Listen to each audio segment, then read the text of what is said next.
wasting time, I want to start our technical sessions. First technical session. The theme of the first technical session is different dimensions of human security. I heartily welcome chairperson of this panel, Dr. Vibhuti Bhushan Vishwas, who is assistant professor and former coordinator, Department of International Relations, Central University of Jharkhand, India. We had co-chair Dr. Raymond Lau, but he messaged me last night that he is busy now taking class at the university. He will co-chair in the next session. And I'm grateful to Dr. Anju Gupta, even if she is having classes, but she assured me that she can co-chair in this first panel.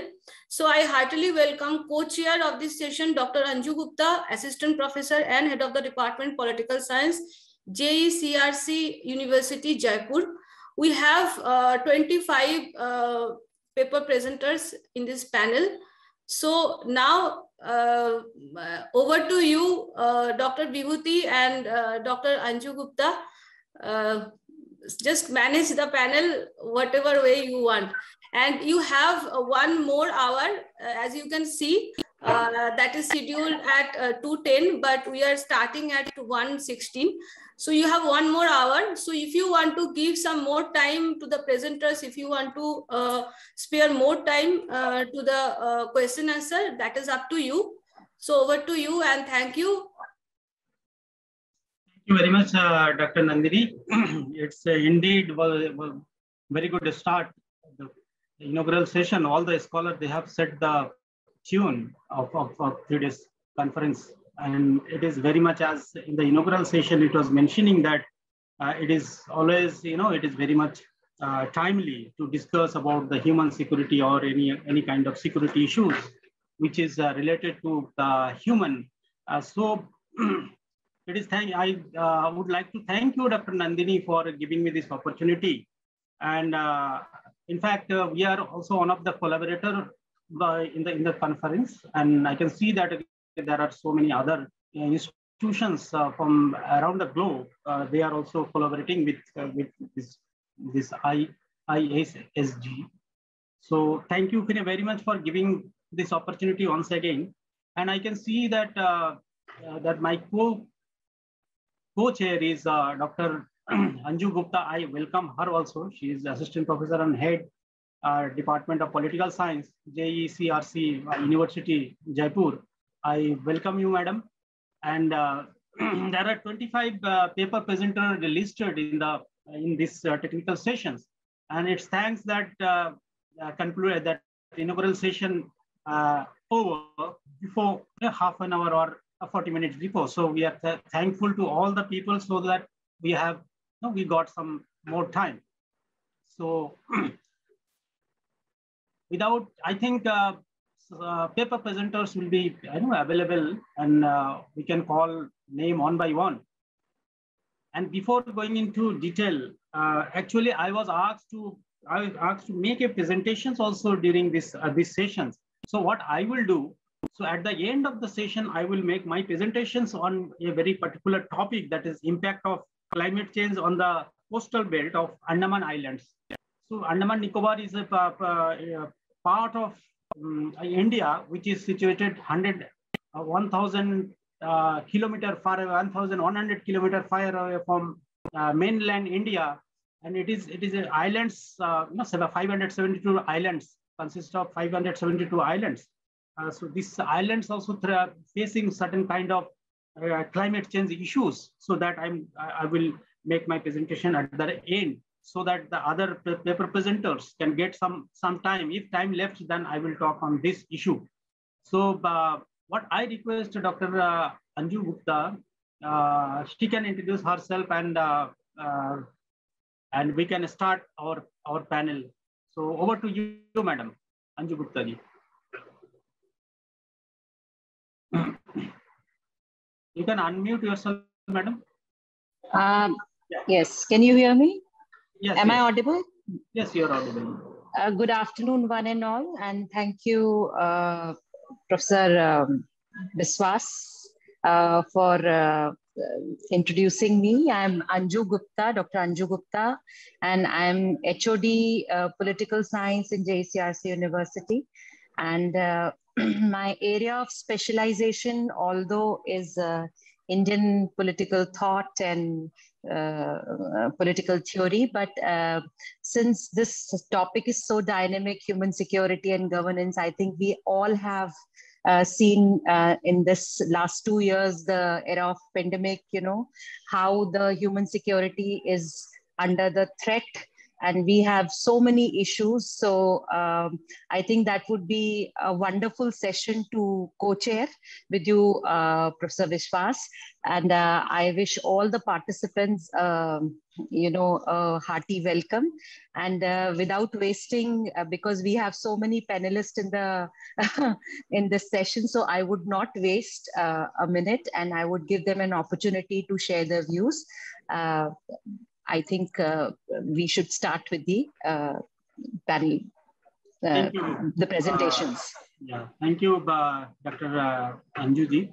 So, what I will do is that we can now call one by one our paper presenters. So, and since we have little time in our hands, I will give you 7 minutes to each, so that we can, at the end of the session, we can have some Q&A. So that will give more impact on the discussions. So at the very beginning, so we have a panelist called Emric Anastrans, Ogrisi, General Studies Department, Faculty of Business and Communication Studies from Nigeria. So and topic of the presentation is impact of national security on economic growth of Nigeria. It seems going to be a very interesting topic. So I welcome you. So if you are online, please make your presentation, sir.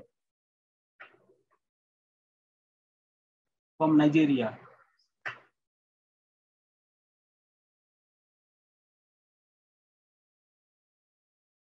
Emric, are you there?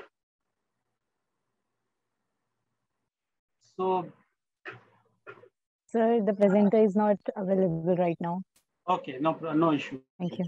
So then we can move to the second presenter, that is Mani Rumar from Sokuta State, and the topic is determinants of performance, the case of Aristians in Scottish Metropolis. So I welcome you. Please make your presentation if you are available here. Mani Rumar, are you there? Sorry, sir. He's also not there. Mani Rumar is not there. So Dr. Priyadarshini is available? Priyadarshini Purohit is there? I think. Yes, sir. Yes, sir. Okay. So Priyadarshini Purohit, the assistant professor, Banastali Vidyapith, Rajasthan. So she will be talking on a study on human rights of transgender. So it is again a very burning topic in all around the world. So I welcome you. Please make your presentation.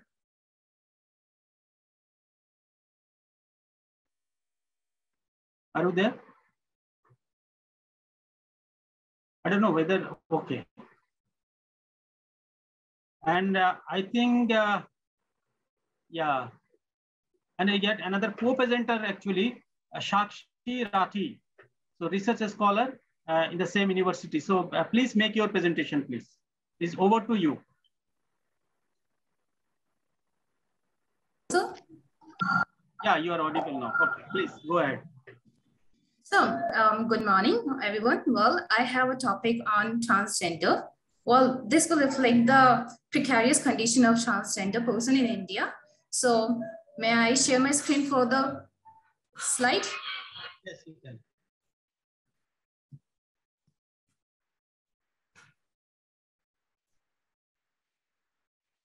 So, you need to enable the screen sharing option for me so that I can showcase my presentation.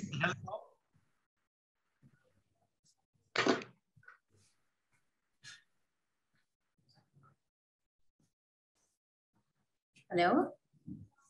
Yes, just a minute. Okay, sir.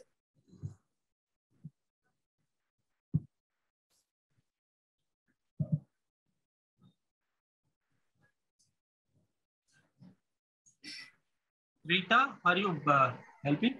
She wants actually to share her screen. Sir, actually, the host can do that. Actually, I'm co-host, so I'm contacting with ma'am. Who is the host? Yes, sir, I'm co-host, so the host can do that, actually. Who is the host actually? That Yes. definitely.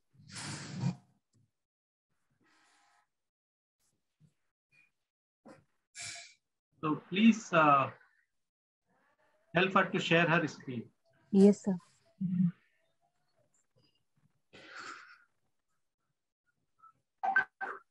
Okay, now you are host. So you please do it.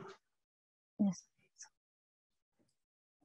Sorry for technical error. Anyways, it's happened sometime.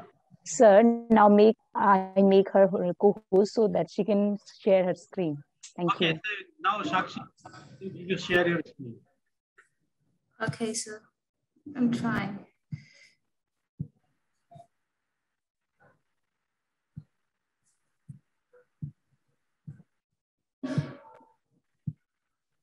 Hello, so is it visible?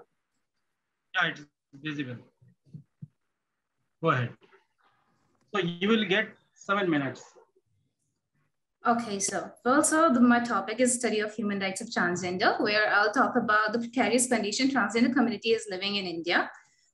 So we'll start with the transgender. So they have been defined as a person who haven't been provided any sort of identity until now. And the human rights of transgender have been like Article 1, which provides that all humans which are born free and equal, and as per the UNDP definition of Article 4, which talks about that no one should be held in a slavery, and any sort of slave trade should be prohibited. And as per the Article 17, which talks about that they have the right to, like all the humans have right to own property. And Article 23, which talks about that they have a freedom to work or right to employment. Well, all these human rights which are available since 1948, but India took almost 70 years after the advent of Nalsa judgment and the transgender activist and the Transgender Protection Act, which came into existence in 2019. Thereafter, we get to realize the precarious condition of the transgender community have been living all through these years without any respect and societal punishment, societal exclusion, and no sort of respect and harmony have been provided to these people. So now I will start over the violations, what are the violations they are going through. So first, if I talk about the social violations, like we all know that they have been provided no such treatments, like from their birth to the grave, they are sort of banished at every level. Like parents at the early age where they get to know that their child is a non-conforming gender, the verbal abuse at the hands of family members and at the hands of parents, siblings, and classmates, all these situation talks about that they are not being provided any sort of social benefits as well. Like as per the report of human rights only, just 2% of transgender have privilege to live with their families. Otherwise, rest of them are provided to live with the Guru Chela system, under which they will provide some shelter house and with some exchange of some income, some rent. And more than that, like at school level, they are being harassed by their teachers, their classrooms, and which thus all these economic vulnerabilities led them to sustain themselves in this way only. And narrow recognition of society and like all these things which led them to go for singing, begging, like all these illegal and harmful activities where they shouldn't be in such way. Like all the genders, like in male, female, have been granted all such rights, whereas transgender haven't been provided any such rights. And furthermore, we do not have any sensitization program right now, like until now, but now after the advent of some acts, which I discussed later on. So it was the societal social violations, and with that, like our constitution, the Constitution of India and the preamble and the directive principles of state policy. These are the constitutional obligations which are meant on its citizens, so that the protection and all the legal rights and entitlements being provided to these citizens. Like Article 14, which talks about right to equality, 15, 16, which talks about employment and discrimination, and right to life with dignity, Article 21. These are all the spheres where they should be provided all such rights, but they have been prohibited since ages. And with that, they have been provided no right to representation as well. And like if we go through with the move of 2009 Election Commissions of India move, which included third gender as a gender role as a category to describe a person that he's not a male or neither a female, but he is of someone else. He is a third gender, and this needs to be have recognition, not at just like school level, work level, but all the other level, so that they can recognize their aspect of identity, which is needed with the advent of all such violations. And then economic violations, if we talk about, like they do not have any, like the well-qualified ones, transgenders are also not provided the benefits of being in a sustainable job. Like they are the employer usually do not allow his employee to be a transgender person. This is something which showcase the degraded economic vulnerability transgender persons are being going through. Like 89% of transgender, as referred, have been pronounced that there are no jobs available for them. Even the well-qualified ones who should have such job, such economic status, they are not being allowed to have such economic status. And with that, like after all this, we just going through all such like LGBTQ rights and the transgender people's recognition that we should be provided all such rights and benefits as like the other two genders. So government has decided to implement some policies, and with the advent of NALSA judgment, which talks about which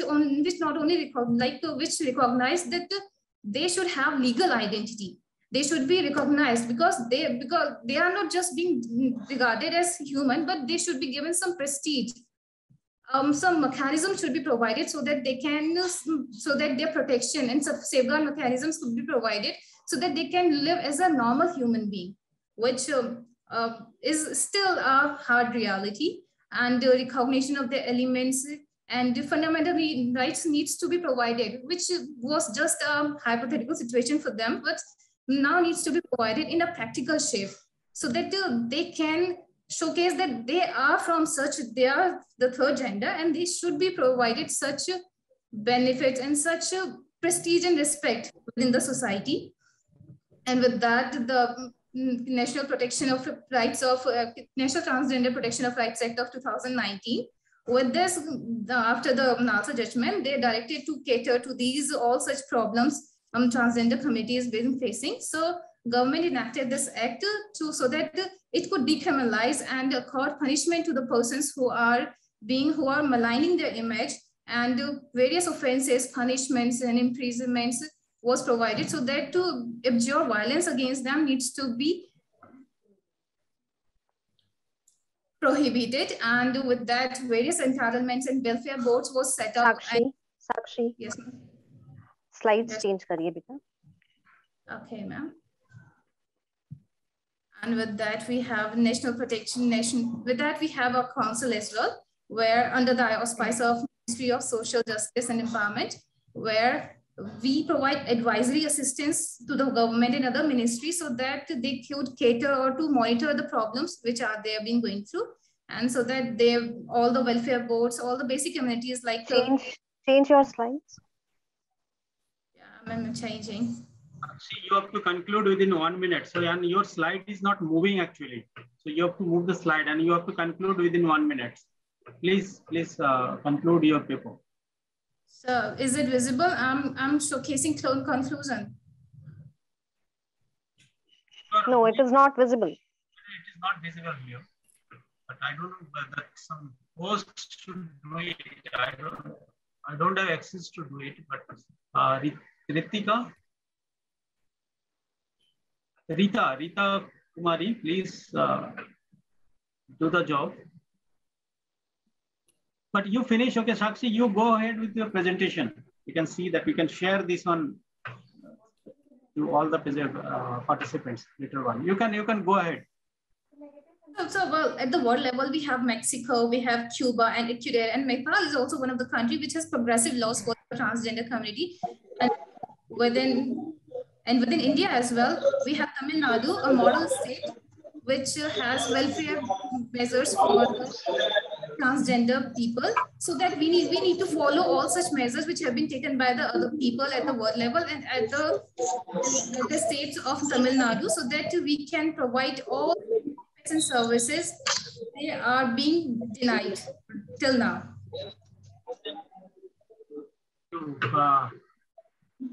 Thank you, Sakshi. Okay, sir. Nice presentation. Any observation on the paper, madam, please?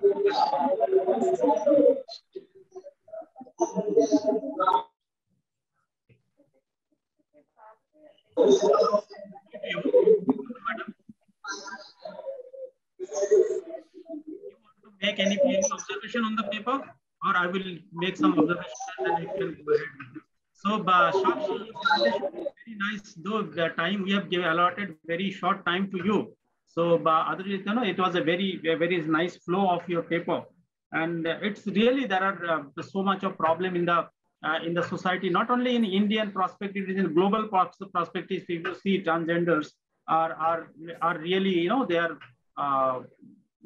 looking for their rights and recognitions in the society. That is actually a big problem for them, but it is our responsible fellow citizens responsible to look into the things, and we should be very much liberal to accept them, so that because it is again if we are God fearing or believer of any supreme power, that it is created by naturally, it is created or some disorder is there, but we must accept them wholeheartedly, so that they also can enjoy, as how the other genders are enjoying in the society, and rights should be protected, and government must take a lot of initiative. So you can give certain policy recommendations.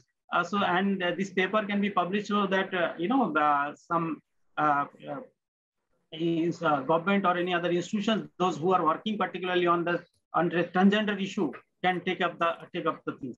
So thank you very much for your wonderful presentations.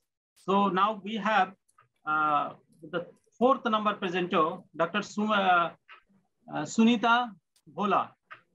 And the co-presenter is Nupur Jha on human security and religion, a case of Kashmiri Pandit. So are you there? Any one of you? Yes, sir. I'm there, Dr. Sunita Bhola. Yes, madam. Yes, sir. You will get again 7 minutes. So please finish your... sir, I just want to share the screen. Yeah, good afternoon, everyone. And my topic is human security and religion. And I have taken the case of Kashmiri Pandits. So I'll just share the screen. Yes.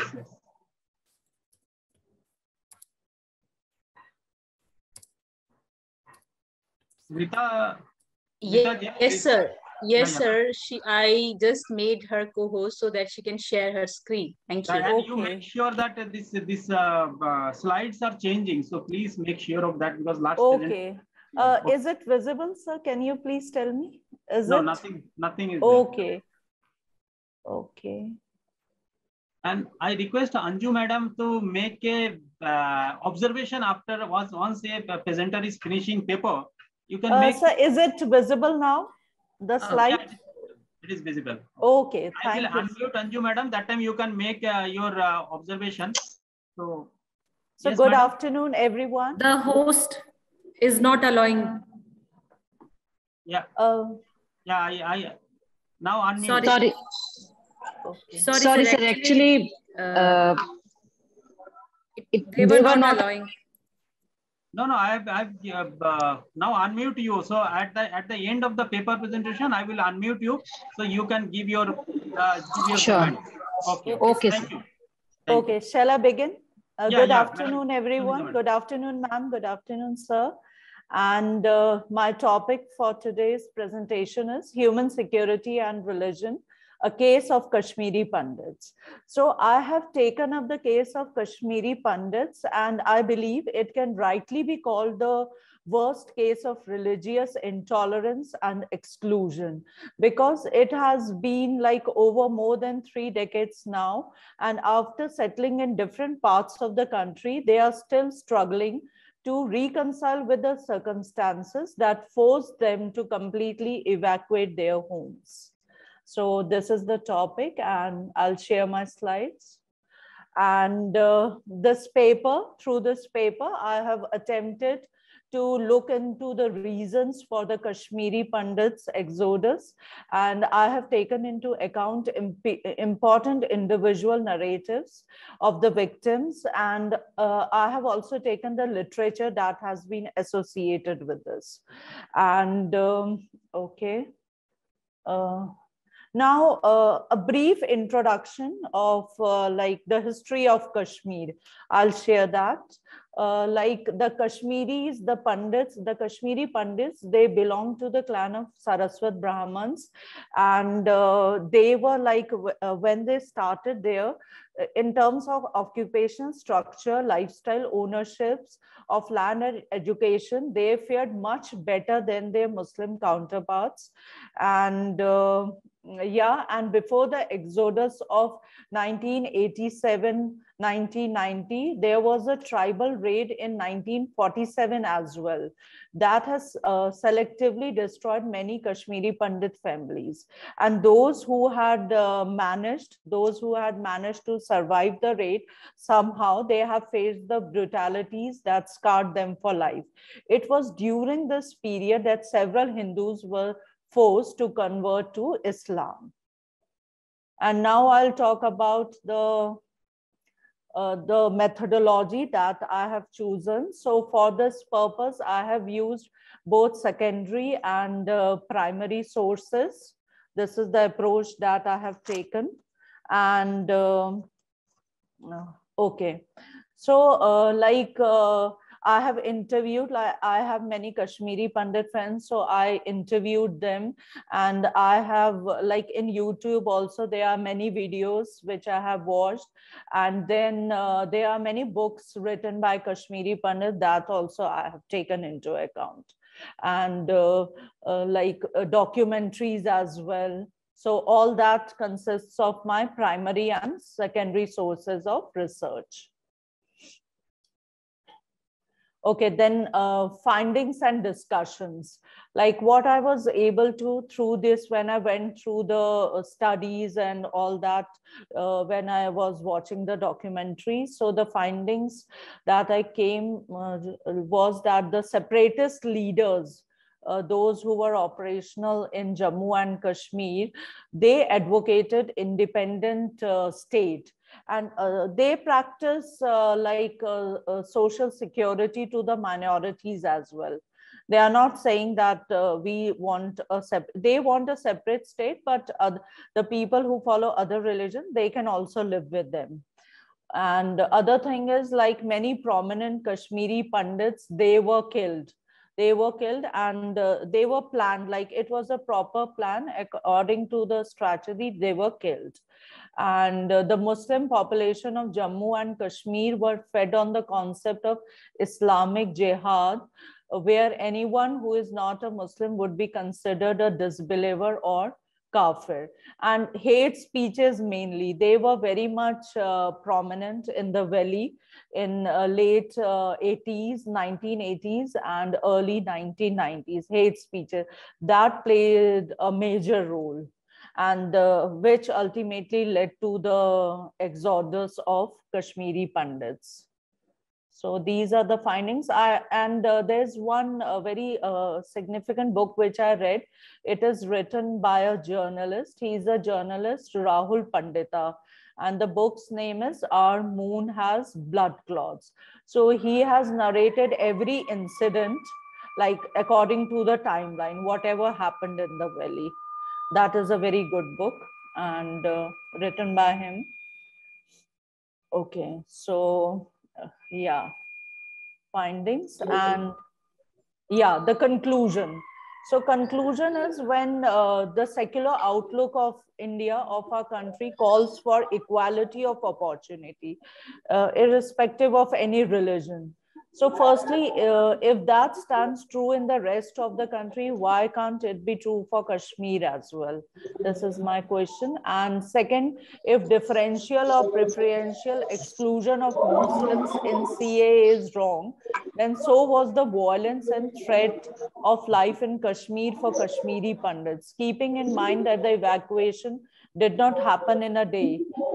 It was built over a period of time with killings, death threats, and social insecurity. So the rhetoric suggests a fundamental question about the secular model of India as a country. Has secularism reduced to pacifism, where preferential treatment to some religions will be protested, while for others it will not? If it is okay to drive people away from their home based on religion, why is it unfair to grant them citizenship based on religion? It is time to seek honest answers to these questions if a country is to retain its secular principle in the supreme rule book as well as in the public life. So this is it. Thank you very much, Dr. Sunita Bola, for your presentation. Now, Anju ji, please make your observation within a minute. Thank you, Dr. Bola, and it is indeed really very relevant. And as we all know, after the abrogation of Article 370, I think there's still a question mark on the Kashmiri Pandit. It is still pending. So it is indeed a very relevant question, as well as you've already stated that if preferential exclusion of Muslim in Ka is wrong, then what about the Kashmiri Pandits? That has to be kept in mind. So I would say that much explanation was needed, although we needed a much elaborated explanation on few facts. But I think due to the constraint of time, you have already spoken about, you have already stated about the exodus from the valley, well kept. Thank you very much. Thanks a lot, ma'am. So now we have next presenter, Dr. Rajeshri Datta. Are you there? Assistant Professor, Fakirmon University, Odisha. She will be presenting on human security from the lens of human rights and analysis on right to life. So over to you, Rajeshri Datta. Please make your presentation, and you will get another 7 minutes. And please, madam, your screen sharing. Please put up your screen sharing so that the other presenter can present. So, Dr. Rajeshri Datta, are you there, ma'am? Rajeshri Datta is there? No. Yes. From please make your presentation, madam. Dr. Rajeshri Datta. And I request Rita to please stop this screen sharing, and you please unmute Rajeshri, Dr. Rajeshri. Dr. Rajeshri, where is she? Yeah.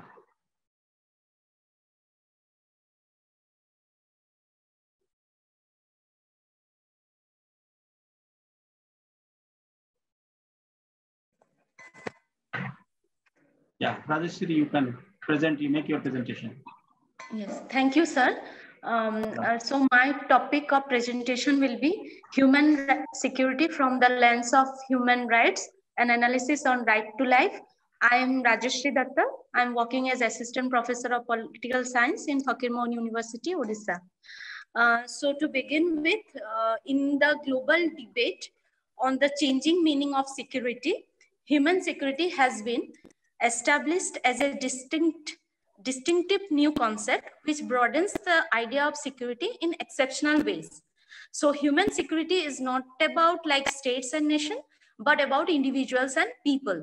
So human rights are an inherent part of human security, and human rights have been described as the center of human security and as a normative framework for human security. So as we know that Article 21 is at the heart of the Constitution of India, and it states that right of life and liberty is one of the fundamental rights given to every human being in the country, and it has to be protected. So therefore, my study is basically secondary in nature, and there are two main objectives of my study. First one is to highlight the constitutional and legislative responses by the Indian government for safeguarding right to life. And second, to bring out the challenges and the way forward for guaranteeing right to life, that is Article 21. As one of the, because right to life is regarded as one of the important indicator for human security. So being the student of political science, like several important concepts in political science and international relation, security is definitely a contested concept. The concept of security has been stressed both horizontally as well as vertically, and horizontally to embrace the issues beyond just the military one, and vertically moving up to embrace regional and global structure, and down to local and individual identity. So the next section of my paper will focus on the interlinkage between human security and human rights. And basically there are two ways that are best, or we can say that best characterize the relationship between human security and human right. One is complementarity and second one is interdependence.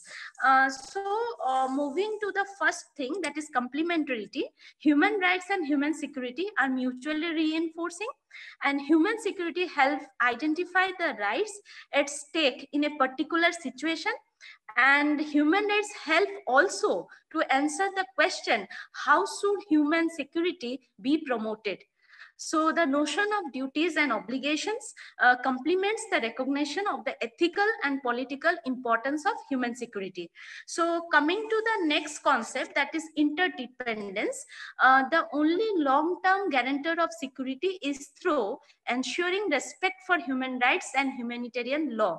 So the objects of human security and human rights clearly overlap with each other, while the threats that cause human insecurity invariably menace the enjoyment of human rights. So the next section of my paper, it focuses on Article 21. And as we all know, Article 21 reads, no person shall be deprived of his life or personal liberty except according to a procedure established by law. And this particular article is described as the procedural Magna Carta, protective of life and liberty according to Justice Iyer.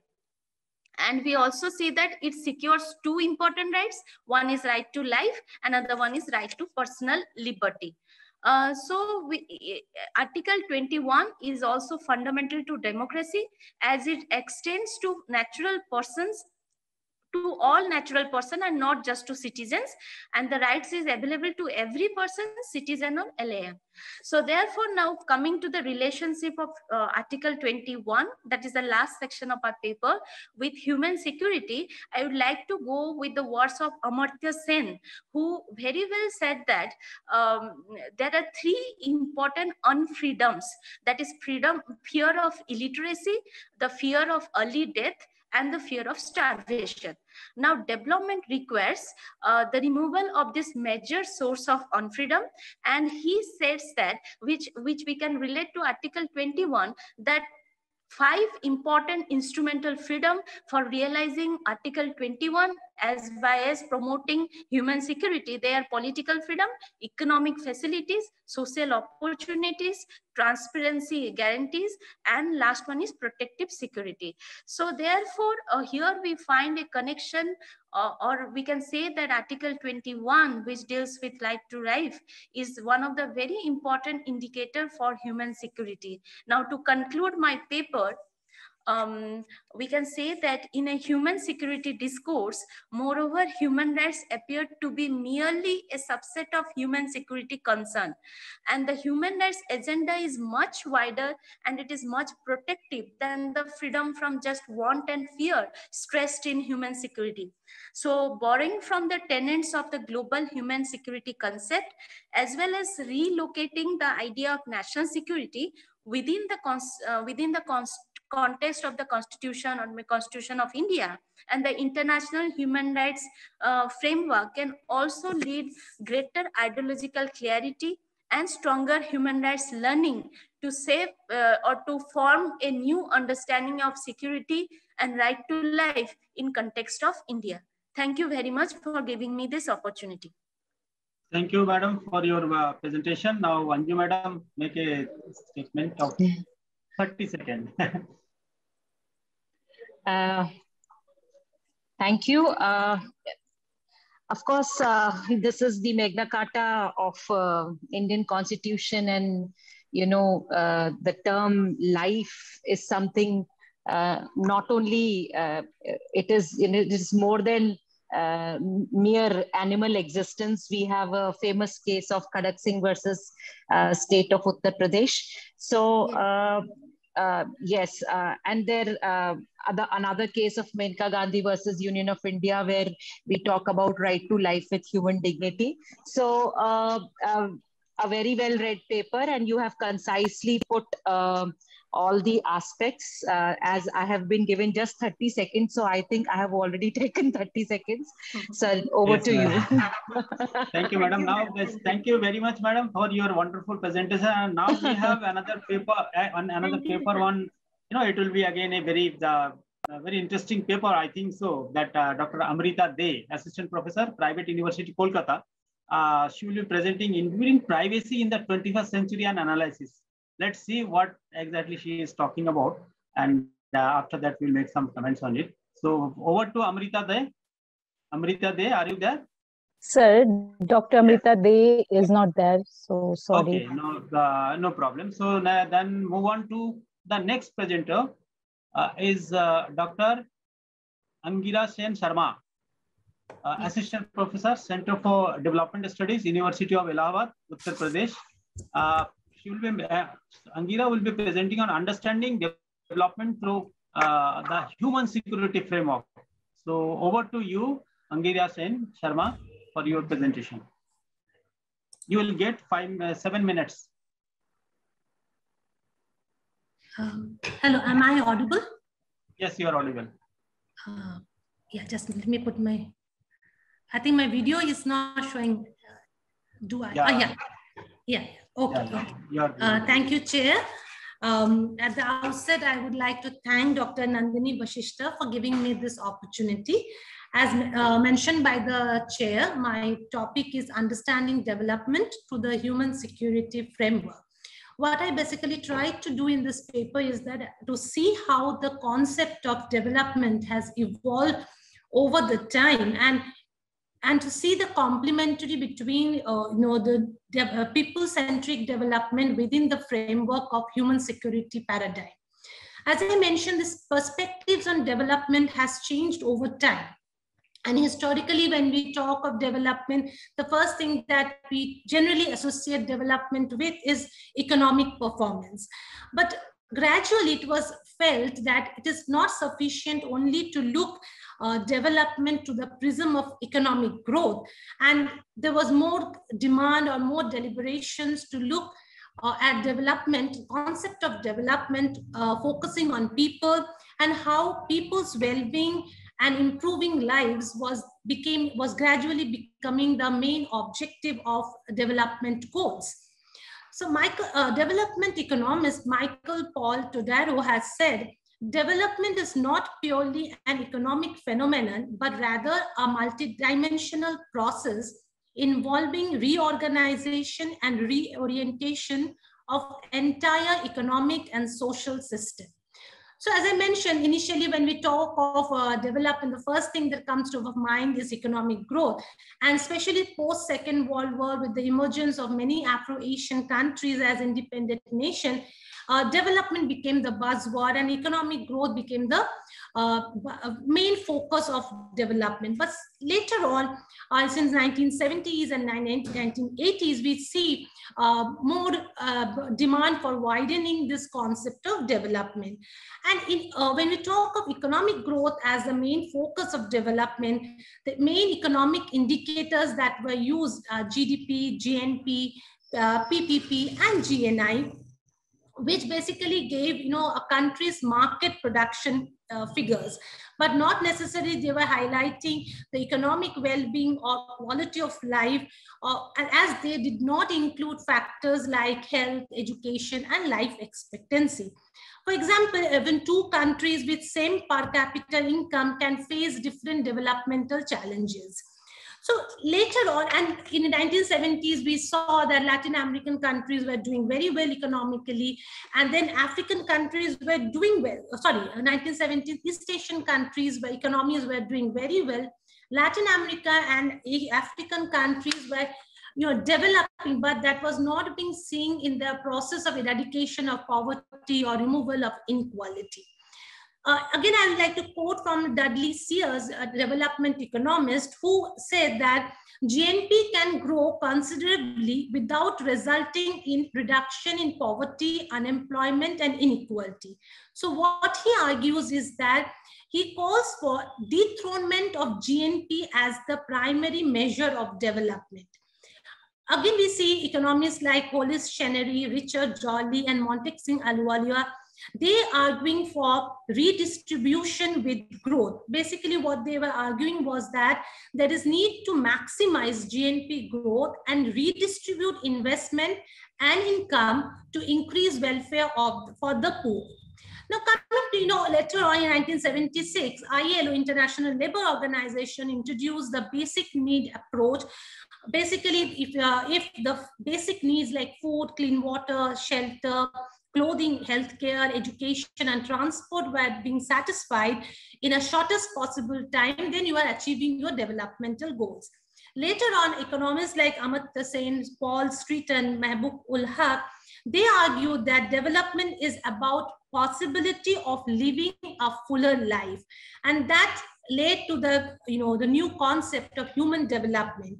And in 1990 onwards, we see a fundamental shift in the concept of development with the introduction of the Human Development Report, and then focus on human development, which basically is people-centric. The essence of human development lies in Amartya Sen's capability approach, which recognizes that development is not about income itself. It is basically about freedom of people, that they have to achieve valuable aims or what they can do or be with the income at their disposal. Amartya Sen says that people will differ in their capacity to convert a given income or a given resources into smaller capabilities and freedom.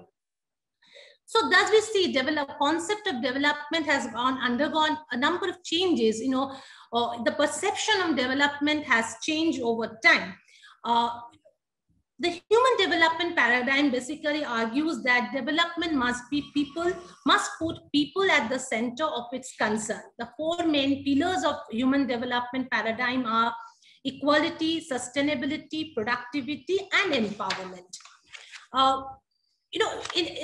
During this time of 1980s, early 1990s, it was seen that many of the rich economies, they were not able to defend themselves from human deprivation because of issues like increasing crime rates, growing pollution, rising cases of HIV and AIDS. So economists were arguing that high income by itself was no defense against human deprivation, nor did high rates of economic growth automatically translated into improved lives. This is basically introduction to how concept of development has changed. Now coming to human security framework, today's security is much beyond territorial security. It covers a wide gamut of issues which comes under the concept of security. In 1994, the Human Development Report highlighted two major components of human security, that is freedom from fear and freedom from want. So the primary components of human security are economic, food, health, environmental, personal, community, and political. So how do these two concepts interlink? When we talk of people-centric development, the very fact that human security talks of people's life, securing people's life, essential for overall security, these two concepts actually complement each other. They speak for each other. To conclude, madam. Yeah, sure. So when we talk a human security approach, when we see the sustainable development goals, we see the reflection of human security approach in the present international deliberations on development. So just to conclude, I would like to point out that the concept of development has significantly changed over time. And today, new development challenges call for new approaches. The pandemic has aptly proved that how security scenario can change, how development challenges can change. So human security approach finds its resonance in SDGs, and human security framework reinforces the need for people-centric development goals, which is also the prime focus of human development approach. Development goals that cater to well-being and improving the quality of human life will aid in providing a peaceful and secure society. I'll end by quoting from the Human Development Report of 1994, which said, "The world will never be secure from war of men if men and women have no security in their homes and in their jobs." That, I think, sufficiently explain how the human security framework and human development framework complements each other. Thank you. Thank you, madam. It's indeed a very nice flow of presentations, and it is definitely, it should be the people-centric development, then only things can in a good direction. Anju madam, again, I will give you 30 seconds for your comments. Thank you, ma'am, for explaining how the scenario has changed, because security and development, they have traditionally formed distinct discourses in international studies. And now, you know, what development has been, how it has been defined in terms of economic growth has now completely changed, because now there are several threats.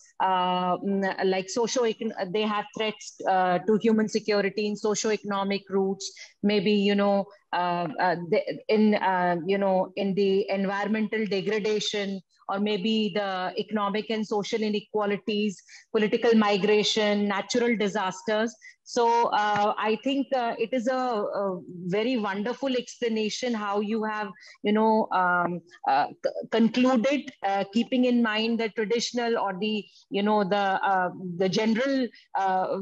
general perception of how we used to define economic, the development in terms of economic growth, to what is now the development or the human security, or the development in terms of, you know, the period when we are having so many threats, other threats apart from the traditional ones. Well said, ma'am. And I've taken more than 30 seconds, but your paper was really very interesting.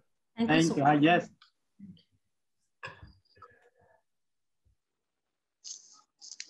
Over to you, Professor Biswas.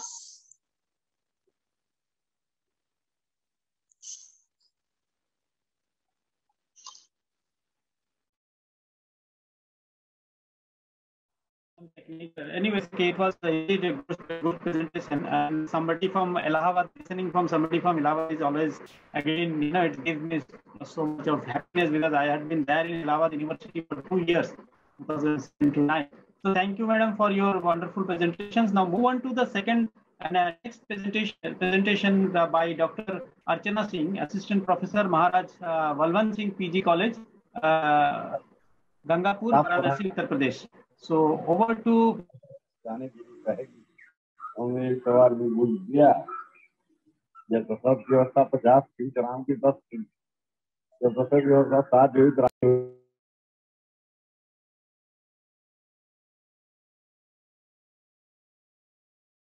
आप गलत सवालों को ऐसी शिक्षा में क्या उम्मीद करते हैं कि Dr. Archana, please you can make your presentation. उनके साथ काम वगैरह में पढ़े हैं तो बताते।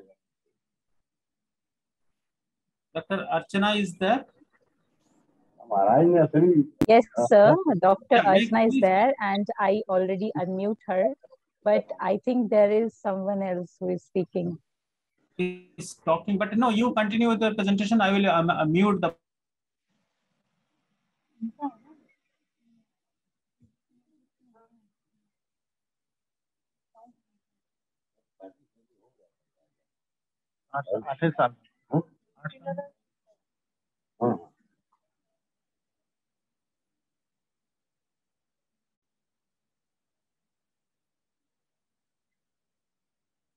उन्हीं की रीडिंग में हुआ होगा क्या फ्री पर्स वगैरह जो हुआ होगा। Somebody is talking. लेकिन जब इन लोगों को free purse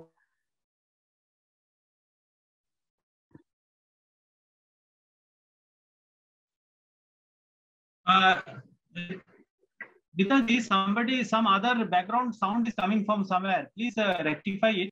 I don't know who is speaking, and if anybody is talking, please mute your mic. And now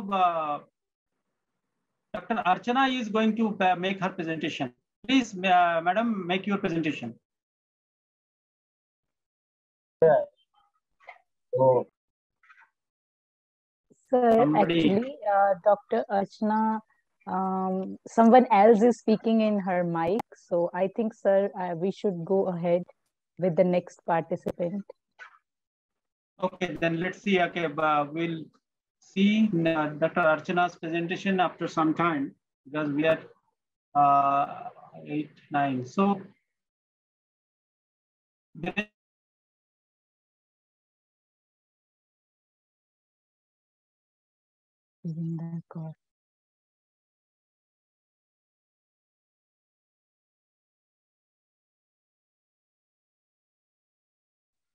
Anju, I request Anju madam, please, because I don't know, some technical error is going on from my side.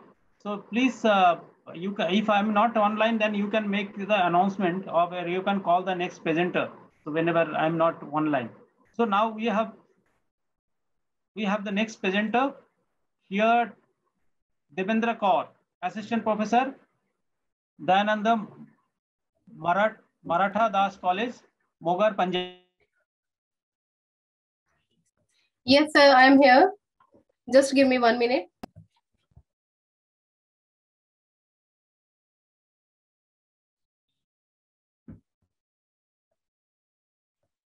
Please allow me to share my screen.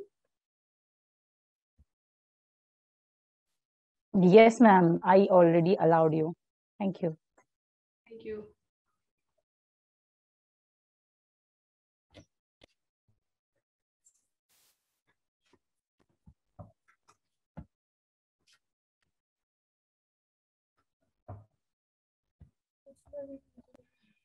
Is it visible now? Okay. Presenter is Devendra Kaur. Please yes, make sir. your presentation. Yes, sir. Yes, thank you, sir. Please go ahead. So, thank you to give me an opportunity to present this topic. And my today's topic is social inclusive policies in India, perspective and challenges to human security. So, the slides are not moving.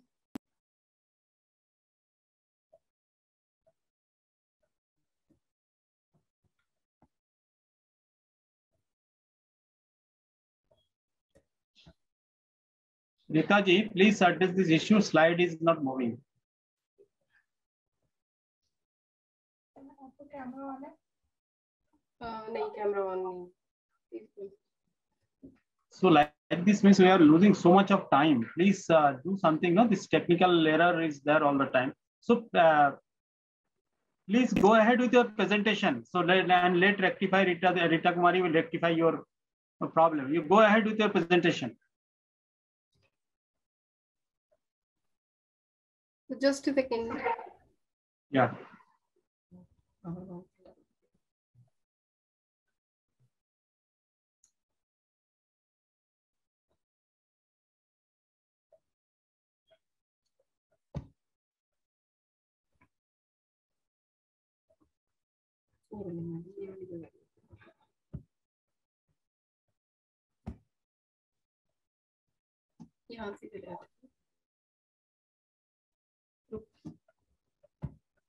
Yes, please. Yeah. Devinder, please Yes, make your yes. presentation. Yeah, go ahead with your presentation. You will get 6 minutes. Yes. Please go ahead. Yes, sir.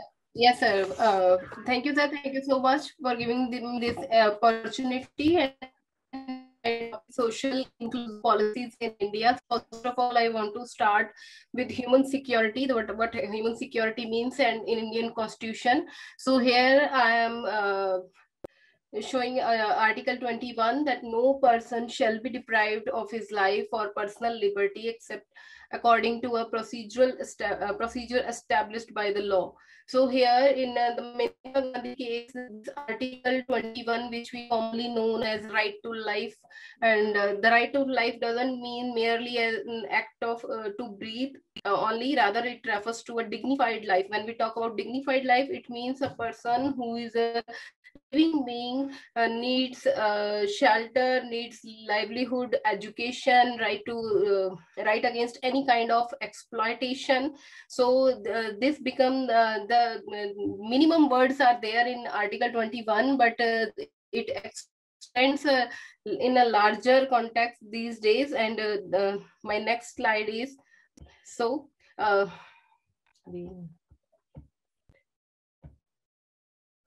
So here I am relating this with the social exclusion. When we are talking about social exclusion means social exclusion is a complex and multi-dimensional process. It includes a lack of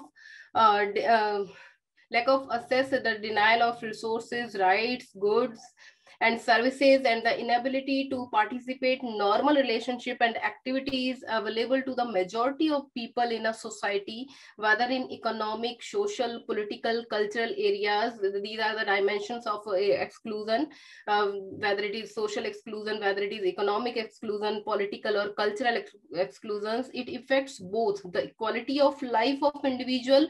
Here it relates with the right to life. When we are talking here about the quality of life of an individual and the equity and cohesion of society as a whole, when we relate these things, we come to a point that if we are living being, if we belongs to any social group, whether it is women, it is child. So here in next I am talking about socially excluded groups in India. So the major groups in India, well known as socially excluded groups. Exclusion means not to include in the mainstream society to someone on behalf of its gender, whether it is women, and the children are also socially excluded.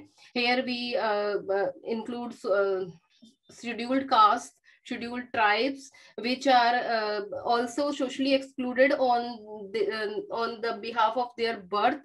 And then religious minorities, especially Christians, Muslims, who are not the religions which are not origin in India.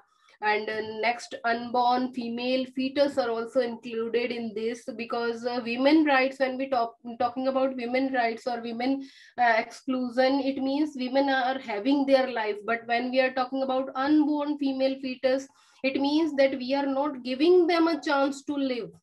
Then we are denying them from their right to life. Then female infanticide, when we talk about the death rates of female childs in very early age, in few months or few days, and we are talking about transgenders in India. So all of these are social excluded groups in India, major social excluded groups in India. Next, we are talking about what social inclusion is. We know that both are the two sides of two coins, single coin.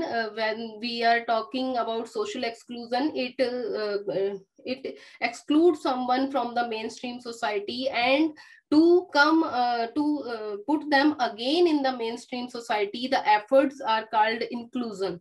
So when we talk about social inclusion, inclusive society is a society for all, in which every individual has an active role to play, and each one has its own participation in his society where he or she lives. Such a society is based on fundamental values of equity, equality, social justice, human rights, and freedom, as well as based on the principles of tolerance and embracing diversity. This is the definition from United Nations Education, Scientific and Cultural Organization, UNESCO, in 1995. And then we are talking about the inclusive policies of Government of India. When we refer these inclusive policies, how these are inclusive.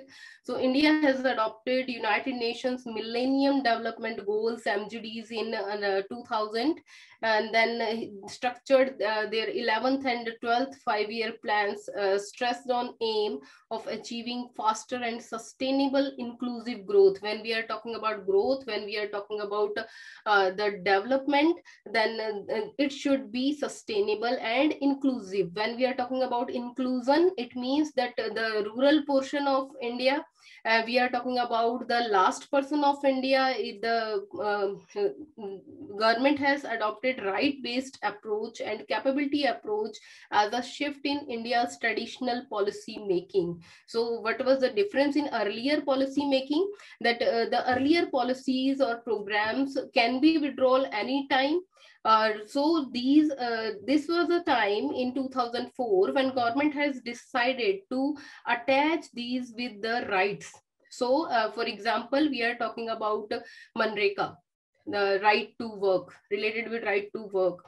Now we are talking about right to food, where we are talking about the rationing to the person's ICDS policies, midday meal, for the kids, newborn kids. We are talking about Anganwaris. So in India's जो traditional policy making है, that is changed. Inclusive policies in India. Madam, you have to conclude within a minute. Okay, sir. Inclusive policies in India implemented since 2004. These are included in flagship programs of central government. So these new inclusive policies include all basic amenities to secure every human life. It has given a fast track to social development in India through its major flagship programs with the aspiration of leaving no one behind. India adopted UN's Sustainable Development Goals in 2015. So here I am mentioning the major flagship programs, schemes in India, which are working. Pradhan Mantri Suraksha Bima Yojana to secure everybody's life, and Pradhan Mantri Jeevan Jyoti Bima Yojana. These are both the insurance policies, and Pradhan Mantri Surakshit Matritva Abhiyan to secure motherhood and health facilities, to promote health facilities, and then Sukanya Samriddhi account scheme for the girl child for her better development and growth, and Kishori Shakti Yojana, Pradhan Mantri Kaushal Vikas Yojana for skill development. Here we are one step more again from Manrega, where we are giving employment to unskilled workers. So here this is the new schemes of Pradhan Mantri Kaushal Vikas, where we want to give them skills.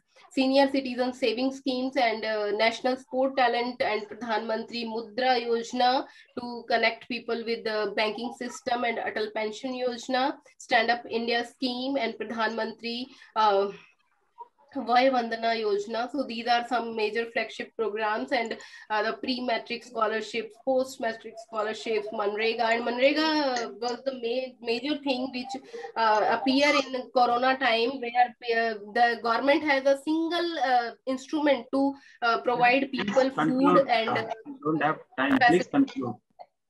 Thank you, sir. So the basic thing is which I want to discuss in this paper is that these inclusive policies are helpful, and already the fundamental rights were mentioned there in the constitution, but these schemes are helping the government to implement and include all persons in the mainstream society. Thank you, sir. Thank you very much for your presentation. It's indeed, inclusive policy must be adopted so that again, the growth of the society can be horizontal and vertical. So thank you very much for your presentation. And madam, you will get even less than 30 seconds.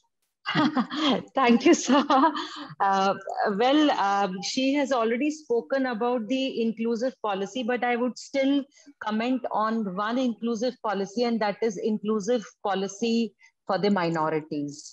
That is, this is something which we need now, because social exclusion of the minorities has become quite evident these days. And I think there is a need for the social inclusiveness of the minorities as well. Thank you so much. Thank you very much for your wonderful, giving everything in nutshell and to the 5-10 seconds. So we have now the next presenter. He is my colleague in the department, Dr. Subhash Kumar Baita, Assistant Professor, Central University of Jharkhand, Department of International Relations, and his scholar again, a very dynamic PhD student, Mr. Souvik Chatterjee. So now I invite Dr. Subhash Kumar Baita to present his paper on the challenges of human security in Mongolia. It is altogether again a lesser known area. So I invite Dr. Subhash Kumar Baita for your presentation.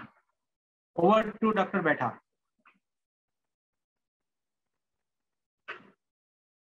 Dr. Subhash. Subhash ji, are you there?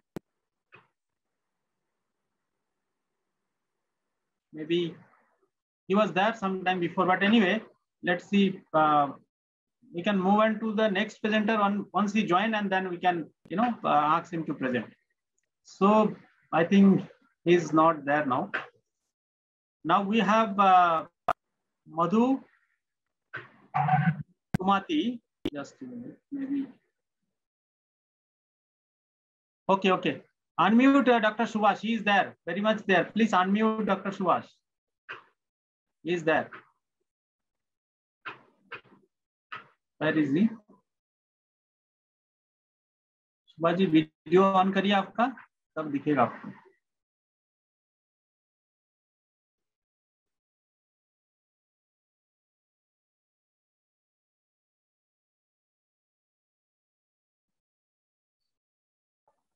Yeah, Subhash ji, please unmute कर दिया, आप बताइए. Yes. Thank you, Chair, Dr. Biswas sir, and Ma'am Anju ma'am. Thank you so much to give me this opportunity. Actually, there is a problem of the little bit of problem of internet problem. So I would like to switch off my video, if you don't mind. It's okay, sir. Go ahead. So, see, my topic is the challenges of human security in Mongolia, and I am presenting this paper with my student, PhD student, Souvik Chatterjee, and me. So, the Mongolia is a geographically landlocked and most sparsely the populated country in the world. It's a sandwich between the two powerful neighbors, Russia and China. Apparently, Mongolia appears to have no human security issues. Mongolia, a fairly homogeneous population of about 3.41 million, has restrained itself from any violent conflicts. Mongolia transition to democracy and a market economy from socialism occurred without any bloodshed. Furthermore, the country is the 19th largest in the world in terms of area, with the vast resources and over 30 million livestock. Yet, Mongolia's buffer position between two powerful countries and its transition from the Soviet-style system to a market economy have brought fresh developmental and security concern. Despite Mongolian transition to market economy, poverty and the underdevelopment by the challenging natural conditions that influence life and livelihoods. Are Mongolia's most immediate and fundamental security challenges. Moreover, due to globalization, Mongolia, centuries of the nomadic transition has undergone the significant changes. Globalization has increased the transboundary movements, and Mongolia is exposed to a range of external dangers, including the immigration, invasion, environmental, and regional instability. Even though these issues are not related to traditional military threats, but such issues can undermine Mongolia's national security. This is the reason Mongolia is one of the few developing countries that has made human security a priority in its national security concept and development agenda since 1992. Forsaking its status as a Soviet satellite, Mongolia institutionalized the human security through its 1992 constitution and foreign policy concept. Foreign policy concept of Mongolia defined the human security as a condition for human being to live without threats or mistreatment. Furthermore, 4 human security goals were established in the national security concept, that is the public health, food security, environmental security, and protection against transnational crime. In short, Mongolia's post-colonial security concept is consistent with the UN Human Development Report.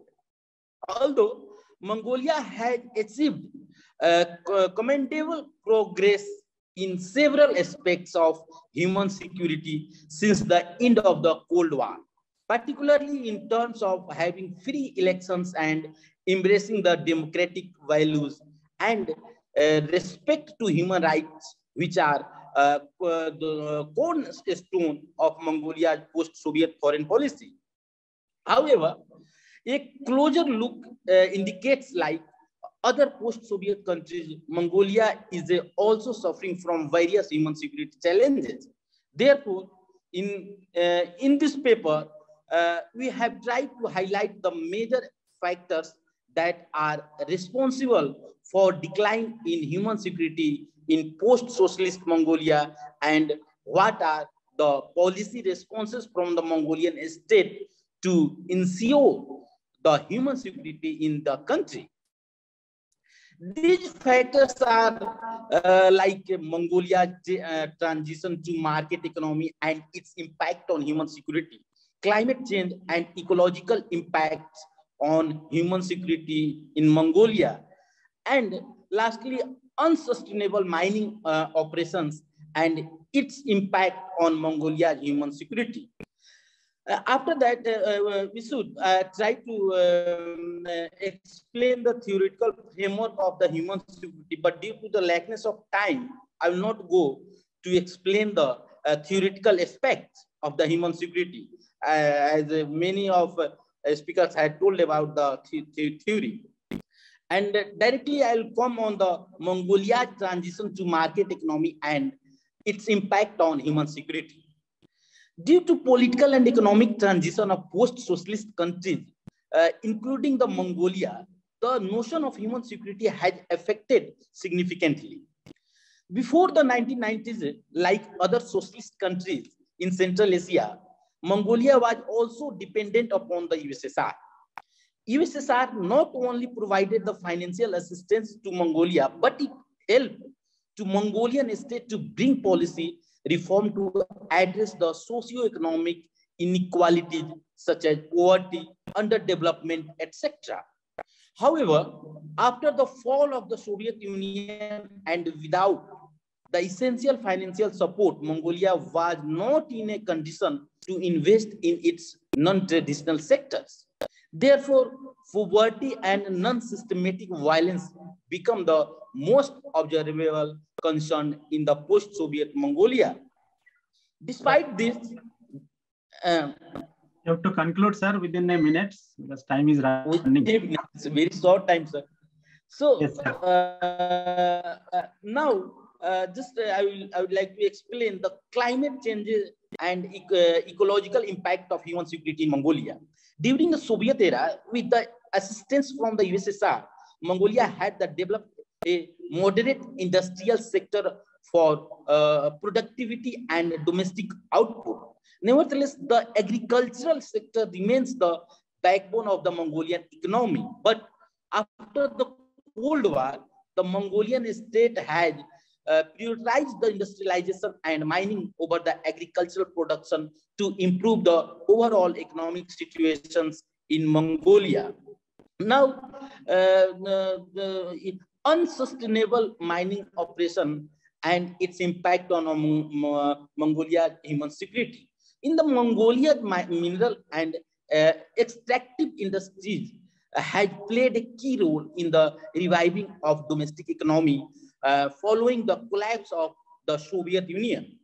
In the past decade and a half, Mongolian steady economic growth is based on its mineral resources. Factors such as sustainable labor shifts from the agricultural sector to the mining, manufacturing, and construction sector, along with heavy mining production at the OEW, copper and gold mine have improved the Mongolian economy. Furthermore, since the mid-90s, formal mining has operated outside the state authority.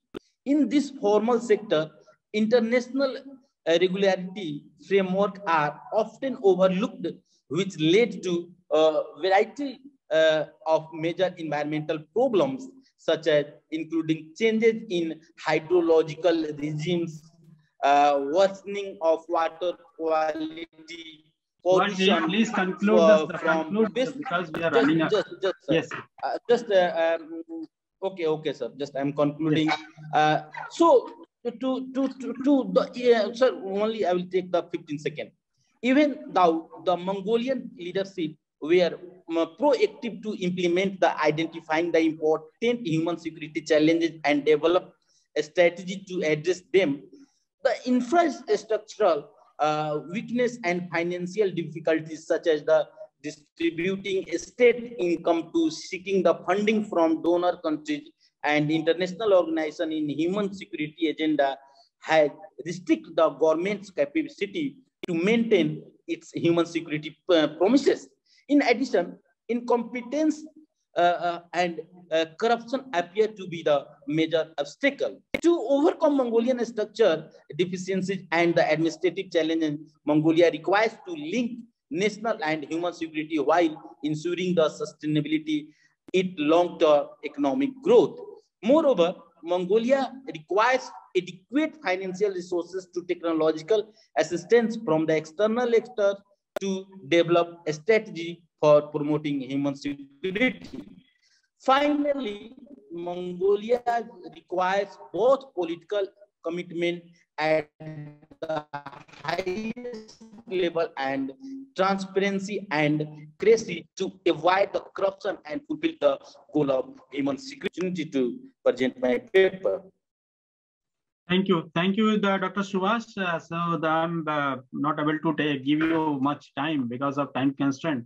So indeed, it was a very good paper, and Mongolia is very less explored.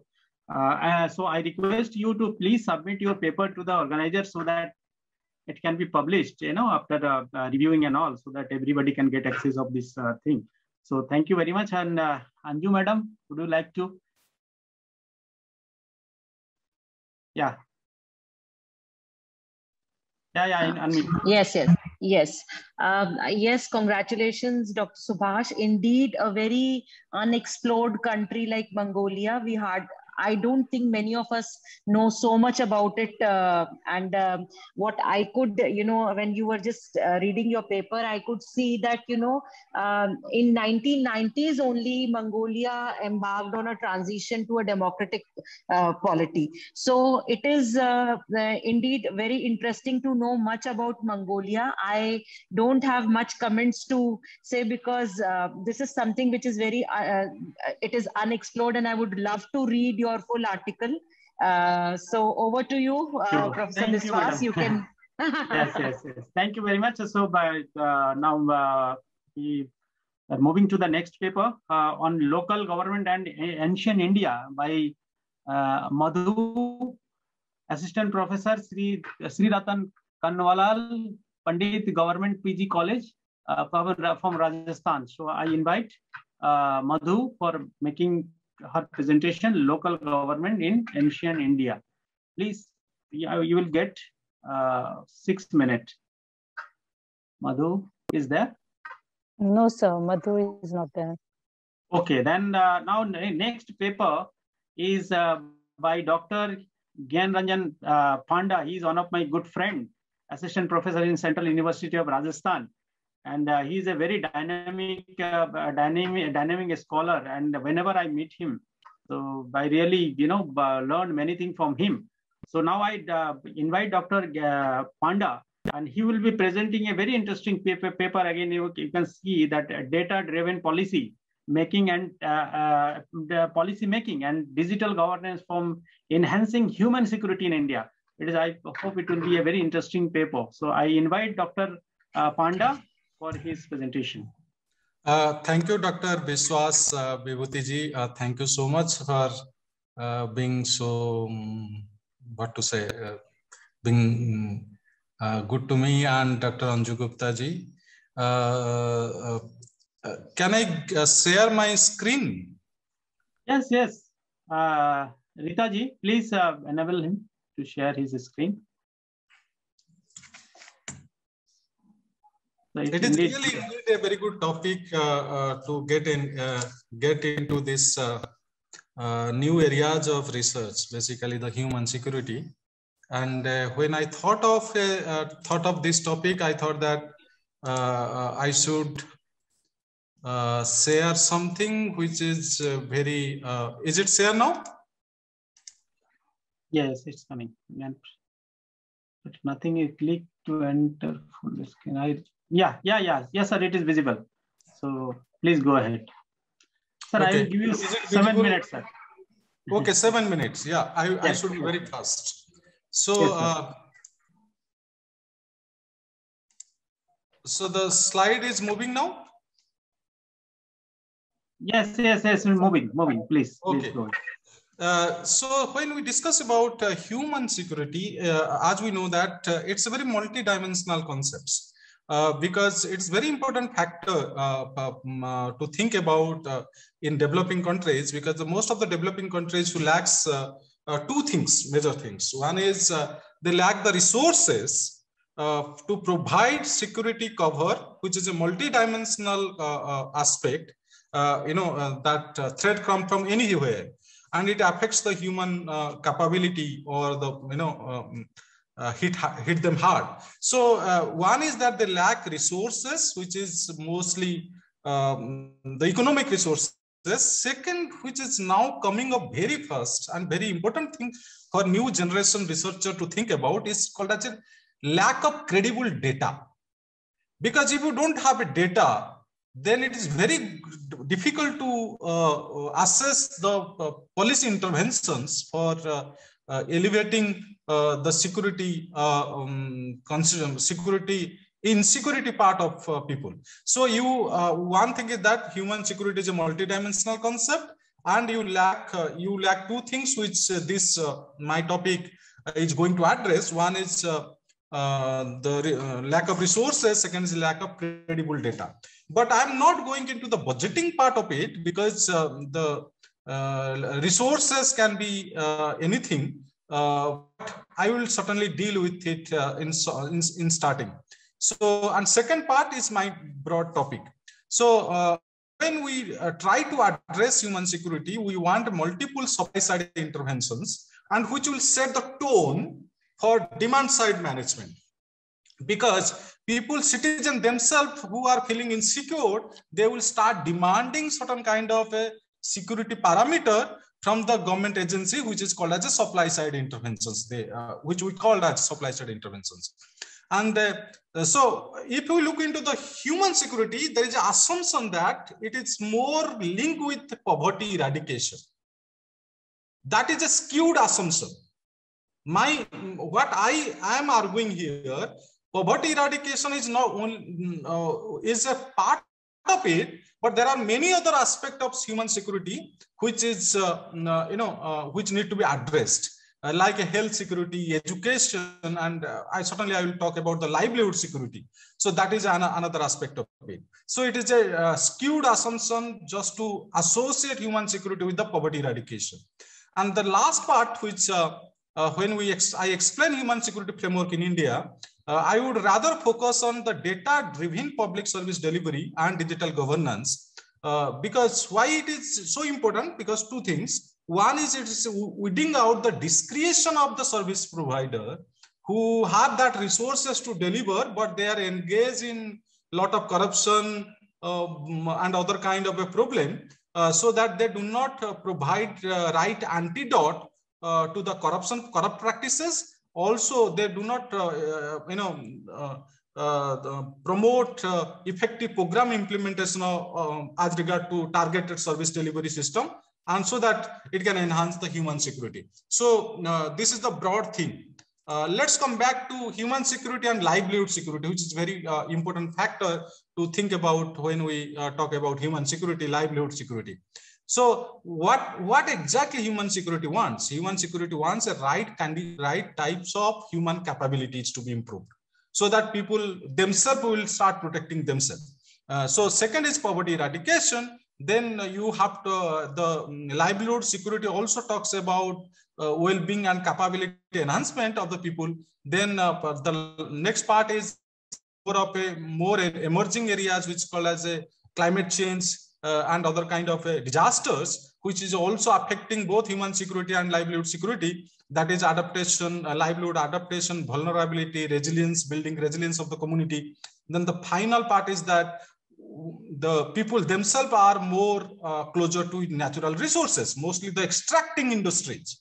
So the mining areas, the forests, the water, which is basically natural resource base for the people to sustain themselves. So that is one aspect which I thought that need to be discussed here.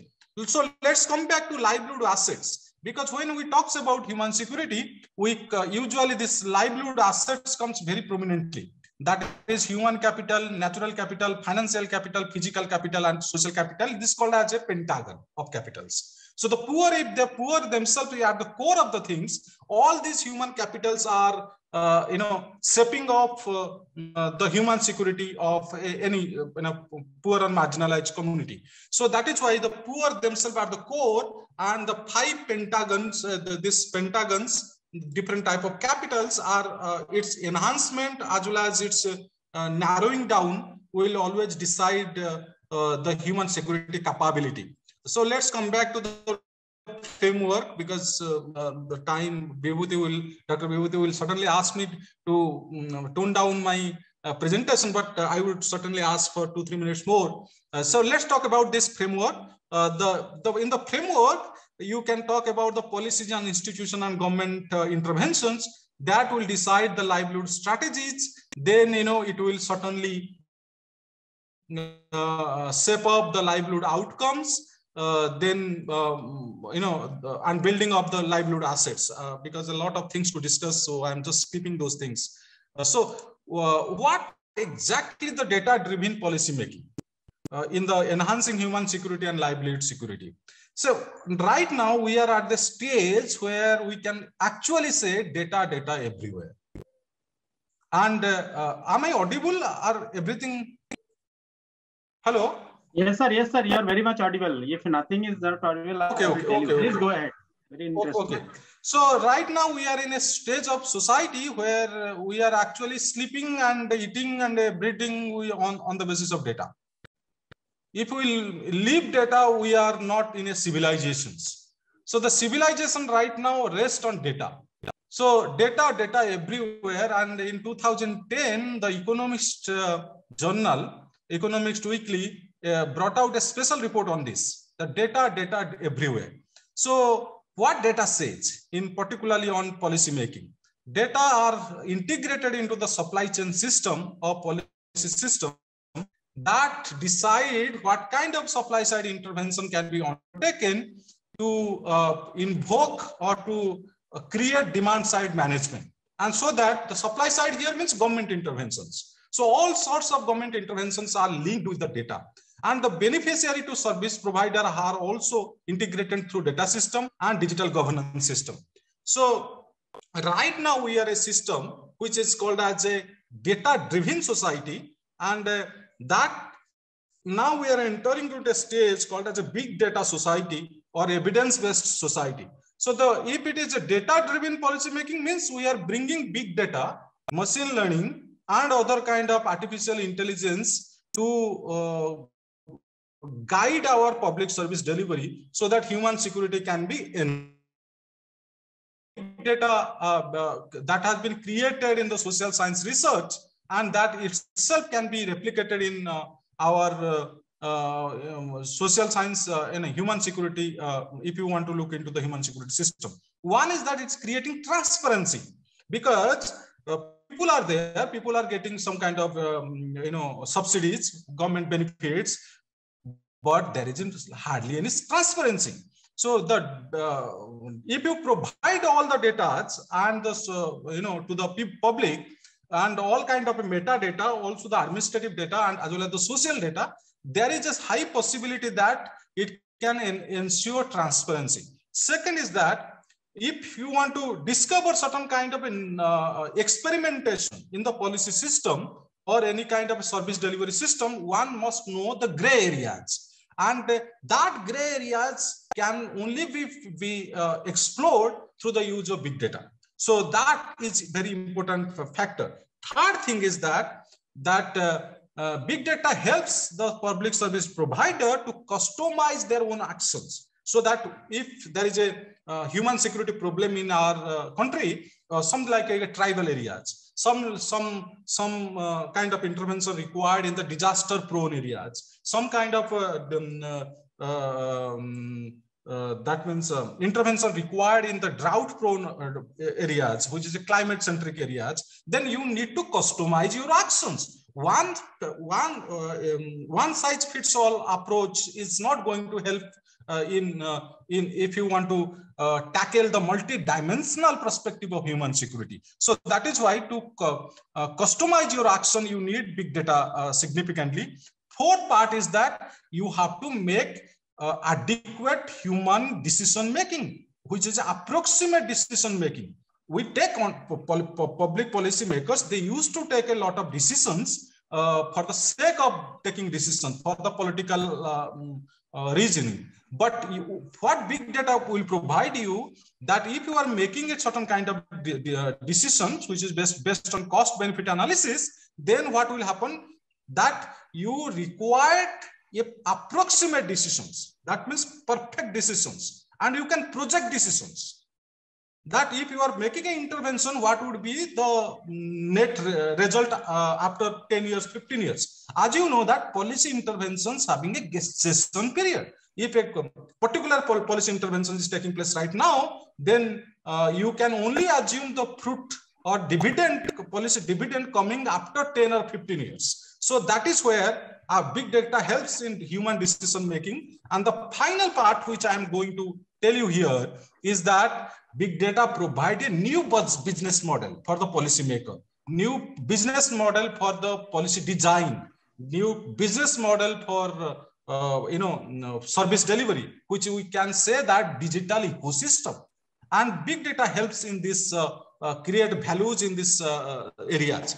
So do we have some time, Dr. Vibhuti? Sir, you have exceeded, sir, now time, please. Okay, and just 2 minutes, two minutes maximum, 2 slides. Yeah. Yes. So let's come back to, I am just coming to this PPT, this slide. So there is a called as a cradle to grave theory in digital governance. What is cradles? That every citizens who take birth is also guided by the data, also guided by the digital interventions. So from the birth certificate to the death certificate to everything are now digitally intervening.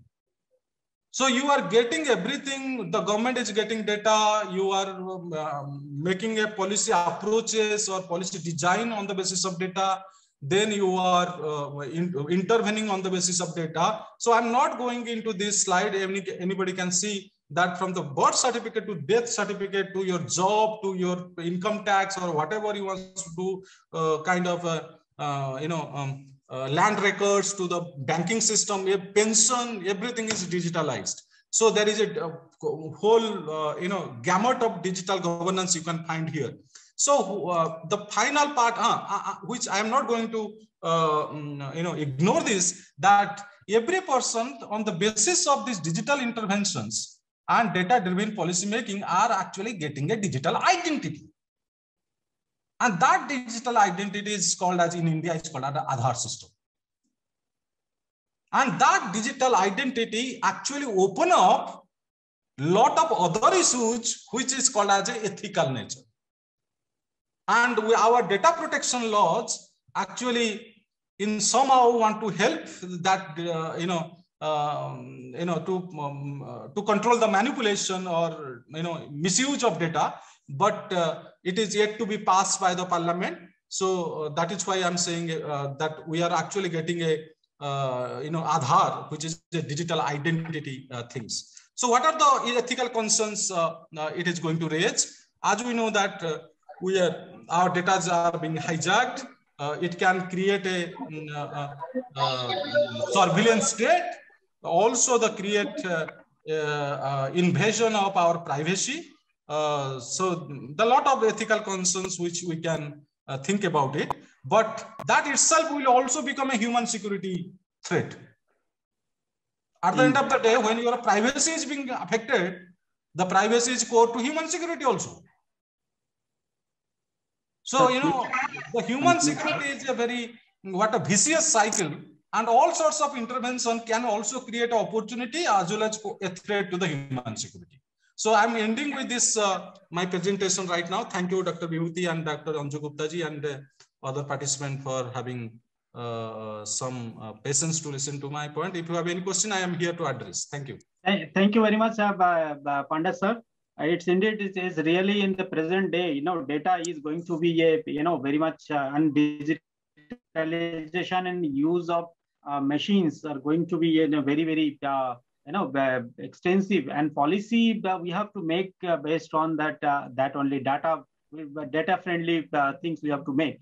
So we can have a lot of discussion on it. Okay, if at the end of the session, Q&A, we can have some questions. So Anju madam, you want to, because we are time is running, so you want to make any 30 seconds comment?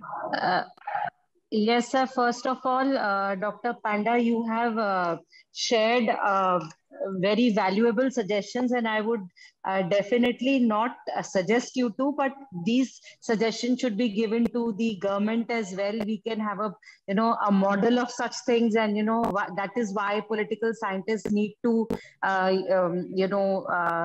be so much, they prompt in their research that they should offer something very new. And what I have concluded from this research paper is that, if one thing more important as the vaccine is the data in today's pandemic age. So I think data and vaccine are the two important things that we need now. So congratulations for such a wonderful paper, and we would definitely like to hear more from you if we have more time. Thank you. Thank you very much. So now moving to the next paper by Suman Maurya, Assistant Professor, University of Rajasthan, Jaipur, will be presenting on gender inclusions shift in designing policy. So I welcome you, Suman Maurya. I think Suman, Okay, Shuman, are you going to present in this session? Okay, I will present.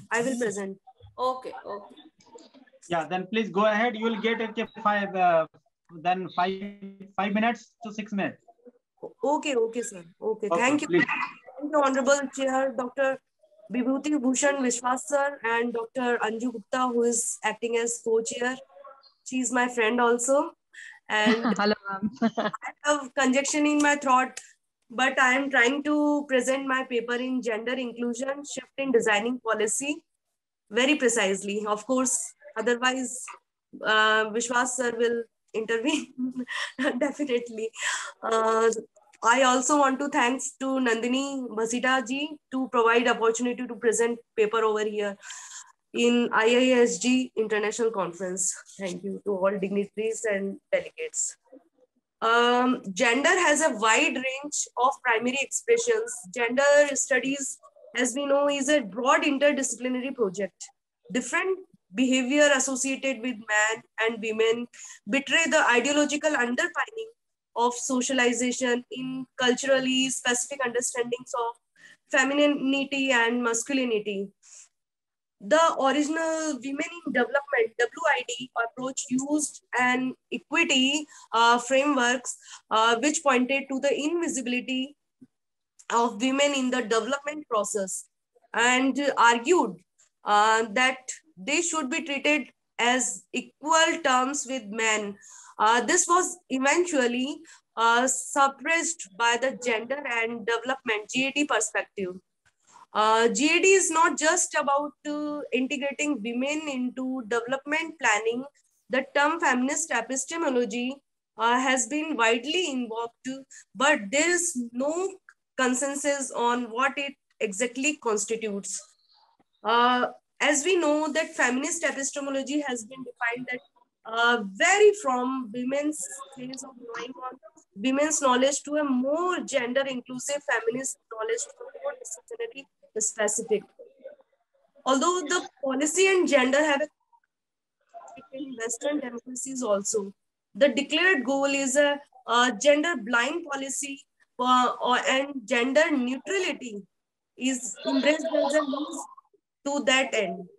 A conventional understanding of the policy process is that it involves well-considered legislative and legal responses to social problems and social needs also. The domain is public decision-making to regulate public activities, citizens' private lives on considered to their own gender become something to be bracketed off in designing policy. I think revisioning gender is the key shift from conceptualizing gender as an individual trait to focusing on gender as a principle of social organization also. Neutrality just means as an equal treatment of these two groups. Gender mainstreaming or gender sidelining is a shift in approach to institutional change. I think gendering democracy is a way of actualizing the principle of equality, solidarity, justice, and fairness, and all the terms which used in our life are part of union ideology. That's from my part, sir. Vishwas.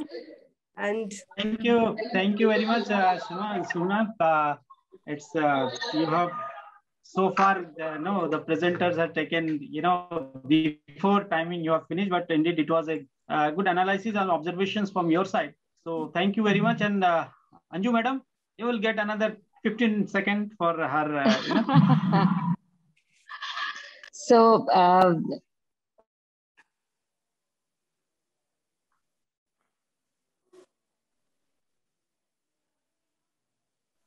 Hello. Yeah. Am I audible, sir? Yes, you are audible. Please. Basically, why do we need gender inclusion? There are many theories on that, and this is well explained by Suman ma'am. So I don't think this needs much of explanation. She has already spoken about so many things, and we are already running short of time. So I would, because since I have a class to attend, so I have a class to take. So I think we'll better invite other participants to speak. Yes, thank you, madam. Thank you very much, Suman. So now we have our next presenter is Ashok Brahma. Ashok Brahma is there, research scholar from Bodoland University, Assam. Are you there? The paper is on the dearth of tribal land security. Are you there, Ashok Brahma? If it is there, please unmute him. Ashok Brahma? I don't know. Ashok Brahma. I think Ashok is there. So somebody has to unmute him because the host already, yes. No, our host actually unmute everyone. So no one is able to unmute themselves. So yeah, you can... one second, I am doing that. Yes. Yeah. Yeah, I made Ashok Brahma co-host. So Ashok Brahma, you can unmute yourself, as well as if you want, you can share your screen. Yes, Ashok Brahma, please make your presentation. Yes, sir. And you will get 5 minutes. Am I audible, sir? Yes, you are audible. Yes, sir. Okay, Let me share this. Oh, Amar Jana. It's visible, sir. Yeah, it's visible. Please. So thank you very much, sir, for giving opportunity to present my paper. So my paper is Dirt of the Tribal Land Security from the borderland regions of Assam. And then I have this content in my paper. It's methodology, objectives, and then the result of discussions. And my important paper is focused mainly the line systems and tribal and bulwark, and the land category I have got from my field survey. And now this is some conceptual understanding of the land of tribal that I have taken from a literature review. First of all, it's a brewer in 1988. He explains about the necessary that all the human beings of the activities about the land. But and the most important thing is the tribals, they have to fight for protect the tribal land. And then next it's my objectives, it's my objectives to study about the border land tribal in my area. And then next it's a year of tribal land security about the my study. And it's a field survey I have taken from the my paper, and then I have followed the primary and secondary sources, and the data collection is mixed. It's a qualitative and qualitative. And I have used during my survey, it's a questionnaire and a deep study about the problem. So this is the area I have taken. Then in my study area, I have only 4 districts and then 37 blocks. And overall, we have 2 lakhs 11,102 households of tribal. They are living in a rural area. Almost 97.88% they are living in the village area. And then according to the 2010 and 2021, then borderland region slightly increased the number of the villages. Earlier, according to the 2011, it was in 2066 number of villages. But now in 2021, I got it some slightly increase of the village. And then we have in tribal and balance block villages almost 2,272, and then outside we have tribal and balance block villages 618, and then we have the size of the sample of my study area. And this is the I have used the example the CAM model during the time of sample size. 384 responded or households have been taken, and then I have only 3 tribals populations or tribal community in my study area in the 4 districts. That is the Bodo, Rava, and Garo. And for the Bodo people, I have taken 4 districts and 192 households. And then Rava, I have taken from 112 households. That means Bodo, they are living in the maximum population in my study area. That's why I have taken 50% of the Bodo peoples, and Garo, they are the few persons who have in my study area. And then, so first of all, the line system was created by the British in Assam to protect the immigrants from the neighboring states. We have in line system that I have found in line system, there is 3 types of category of line systems. That means orphan villages, close villages, and mixed villages. These line systems in Assam, earliest 1920 applied in the Nagaon districts and Borkota in the sub-district of Kamrup have applied.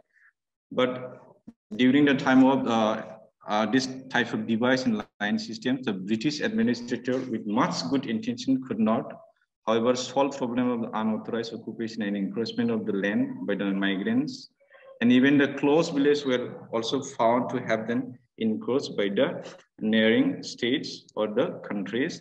And then according to the land revenue systems in 1886 Act, led Gopinath Borodole has first times mentioned about the inclusions or visualize of the tribal and Balan block in Assam. That's why in 1947, after the independence of India, regarding the safeguards of the tribal, according to the 1939 Line System Committee, the tribal and Balan block was created in 1947. And then the main view of the protections of the tribal land, it's a primitive condition, lack of education, material advantage, and incapable of looking after their welfare. And so for as much welfare depend on their having sufficient for the maintenance. This is the sections I have taken from the secondary sources. As per the report on the survey alineations of tribal land in Assam, 1999. Overall, I have tribal and Balan block, 45 tribal Balan blocks out of tribal and Balan block. Now we have in living 19 tribal and Balan block areas in BTR out of 45. And then the chapter 10, which was you have to conclude, sir. Yes, sir. You have to conclude now. Yes, sir. Yes, sir. Yes, sir. During my survey, I have found these types of land systems in my survey: forest area, water body land, grazing land, residential land, and the homestead land, kitchen garden land. And then according to my survey, the family, they have inherited from the family. The maximum people, they are inherited land from their family. And then I have tribal livelihoods that we are so much facing. They are living on the agricultural activities. And lastly, you have, this is the people, they wanted to secure the rights of the lands. They try to right to access their lands and control rights, use rights. Maximum people, they are 44 persons, they are trying to agree that the right of access for their lands. So I hope it's enough, sir. Thank you, sir. Yeah, thank you very much. It's actually it is a very much research on primary data, and really it is a very good attempt you have made. And as you know that now securing of tribal lands is very much necessary.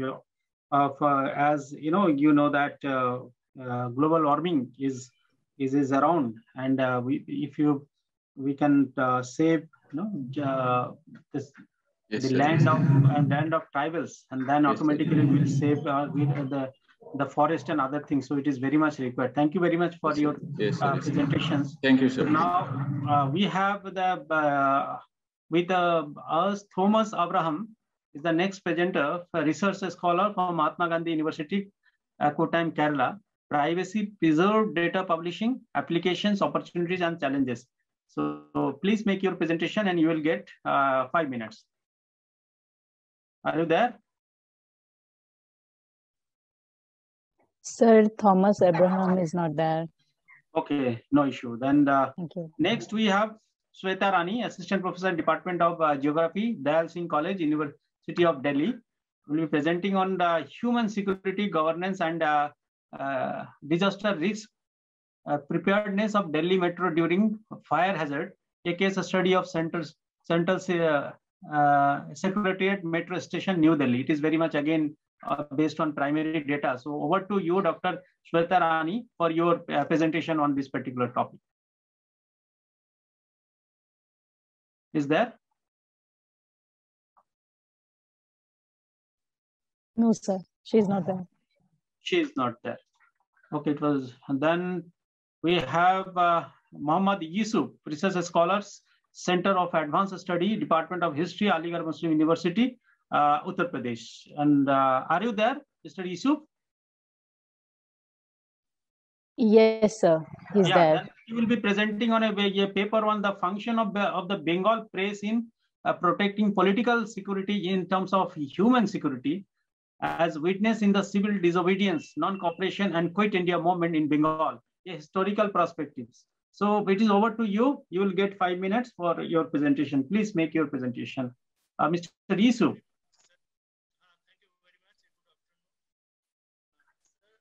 Mr. Yusuf, are you there?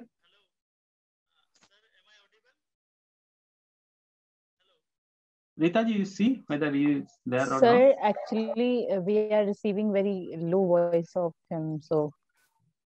Oh, you are receiving low voice. Yes, sir. Mr. Yusuf, you can connecting to audio is, I think you can, you check your audio.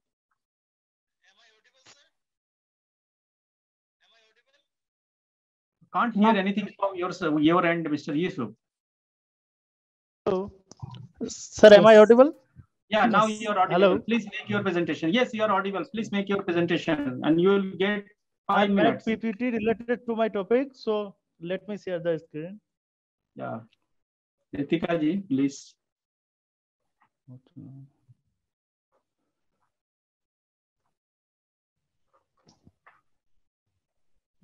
Hello. Yes. Please share your. Let me share the. Let's. Yeah. Share it. Your time is running. Sir, host disabled attendee screen sharing. Hello. Yeah. Ma'am, please enable it. Please enable it. Let me share the screen. Let me share the screen. Dr. Nandini. Yes, sir. I am asking ma'am also because I am right now the co-host, not the host. So. Yes, I'm doing. Yeah, what to do? Share. Enable him to share his screen. Okay. Want to share something. 1 second. Yes. Yeah. Now you can do that. Yes, sir. Yeah, and make your presentation as quick as possible.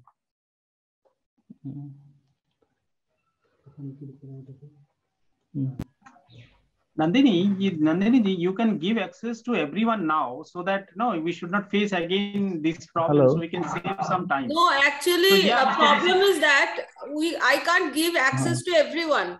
Okay.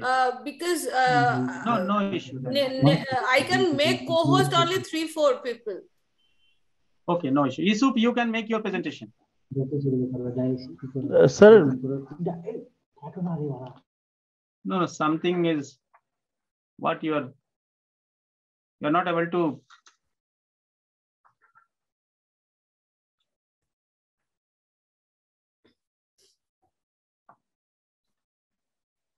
Nandini ji, again, Muhammad Yusuf is mute.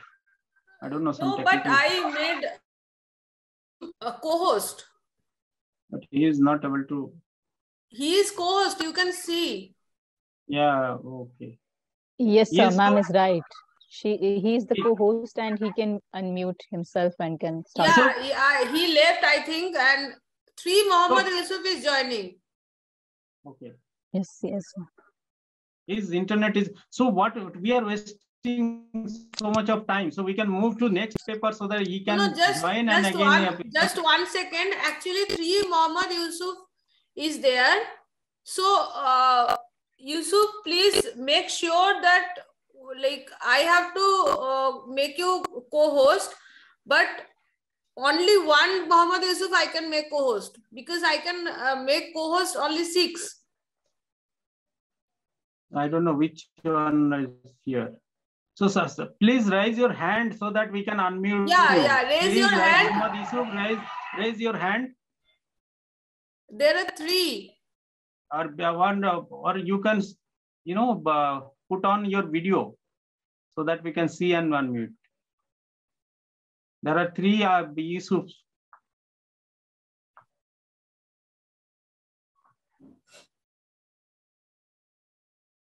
I don't know.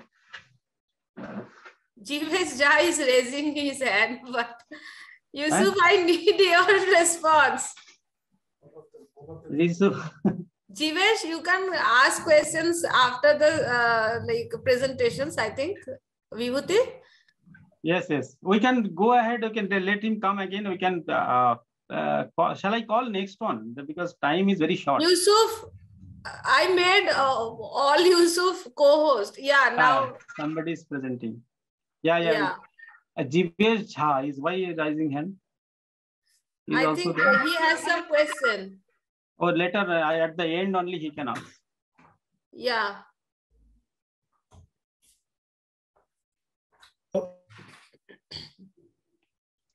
Please.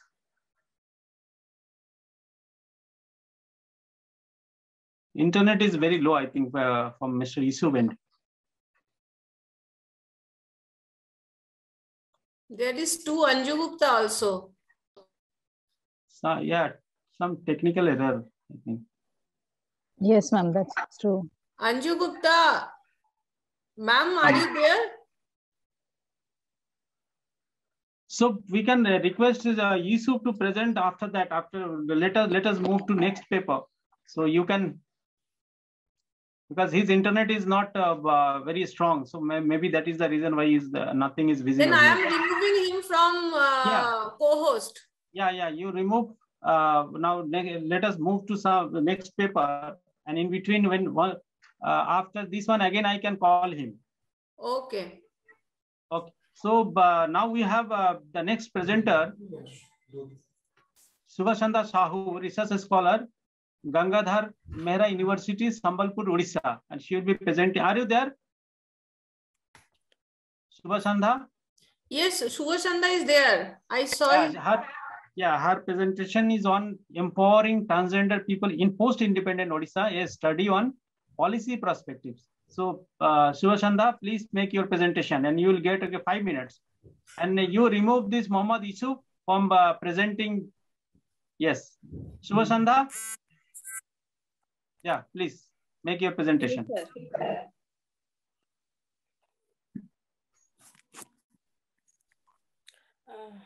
Subhashanda, you are co-host now, so you can share your screen if you want so.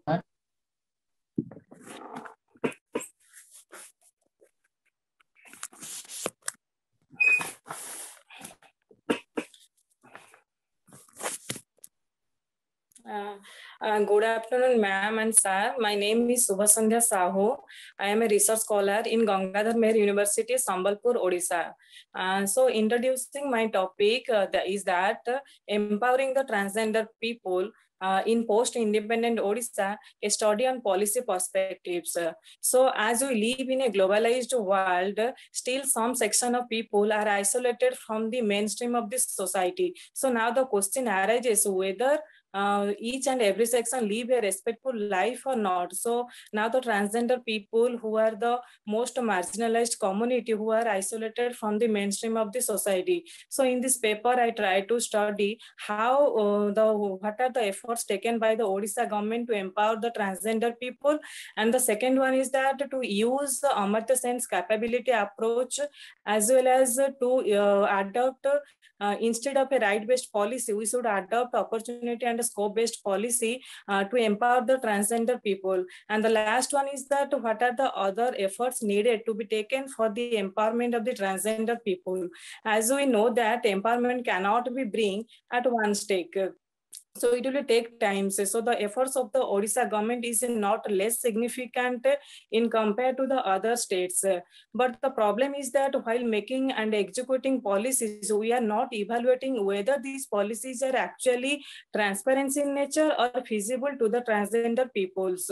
We are only making and providing them rights, but we do not look after that whether we are developing their inner ability or the capability of the transgender people. people. So the efforts of the Odisha governments are, first one is that under the National Food Security Act, the Odisha government has provided 5 kg food grains to each person in a month, which is also a significant step. But the problem with this provision is that some transgender people's names are associated with their family's ration card, which is creates sometimes problem to assess the welfare benefits from the government. And then the transgender community get monthly pension from the transgender people get monthly pension from 500 rupees to 900 rupees in a month wise under the scheme of Madhubabu Pension Yojana, which is a significant step. Though the amount is not sufficient, but it somehow reduces the burden of the transgender people economically as well as socially. And then the next one is that under the social welfare benefits, the Odisha government has been provided the benefits to the transgender community as the other people get under the BPL card, like the food grains, housing, and the 100 days paid work, as well as provide loans to the transgender people for starting of their business. And the most significant step which has been recently taken by the Odisha government, that to provide equal opportunity to the transgender people without making any discrimination, which is welcomed by the transgender community as well as the transgender leaders.